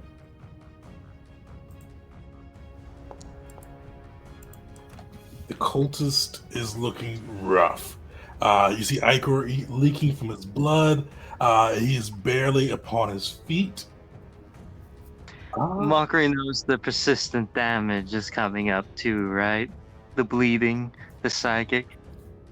He does. So Mockery's gonna taunt him just like, You know your end is near. What will you be in your death? A coward? A traitorous snake? Or will you redeem yourself in some way? He looks at you and says, "If I die a true death, I am taking you with me." A no then! Good. Sweet. So with that, we're going to wrap up here for tonight. We'll pick up next session. Now. With the last half of the battle, because the Horde is untouched. The Horde has not been hit. untouched and healed. It hasn't been like they've not really benefited from the healing. They just haven't been touched. Have they crit succeeded in all of the times that Jeet has Throwing Each out the time- use multiple Oh, times. Oh my god. These So guys we- really But my just don't care about the guesstimation- gods. Yeah. so we And I have other like battle spells. Sorry. Oh no, go ahead. I was like, Oh, go ahead. I haven't busted out some of the other battle spells. The Ninja is also like weirdly laggy right now. It's still like going, but it causes me to like talk over people. But I've just been like the heal machine today. Like, let's get them all out first, and then we'll see what else happens. Listen, I got 2 more shots in my crossbow, and then I'm going full support after that. I'll try to get that tower taken down with, like 3 turns of movement, and then battle medicining people. But I don't think I can take another reload with all that's going on. Be real. Mockery's Rapier going time? down before this whole round is over, and I don't know if he's coming back up, depending on how things go. I'm So scared. You have wounded one, and you did taunt that Null again. Yeah. And the Horde goes before the Null. Yeah. So I don't want mock. This is one of the times where I genuinely would be really sad if one of my characters died. Shoot. Luckily, The- Wisteria goes before the Horde. Well, because the persistent damage at the end of the turn. I might just need to try to finish off that null with my last 2 shots. And Yeah, not rely on definitely persistent try to damage. finish off the null. Because frightened increases my chance to hit. It does, yeah. So it'll be -2 to its AC. So. Okay, and then if I can get it off guard with recall knowledge, then Oh. that might be enough. But we'll see. I was really hoping that this would be like, we kill the leader and all the zombies die, but that's not. He's not the leader. Zarin's the leader. Right. Or at least I controlling them, but But yeah, so we'll pick up next session there. How the crew comes through with it. So make sure to check us out next Sunday and see if the crew is able to survive this mess. And they're truly just at the entrance of the. Guys, we might need to retreat. We might need to get Thrax. This one might be a bit too much. It's good we didn't teleport right then. We would have died. Right. Perfect. We'll come check out the crew next time. We'll see you all later.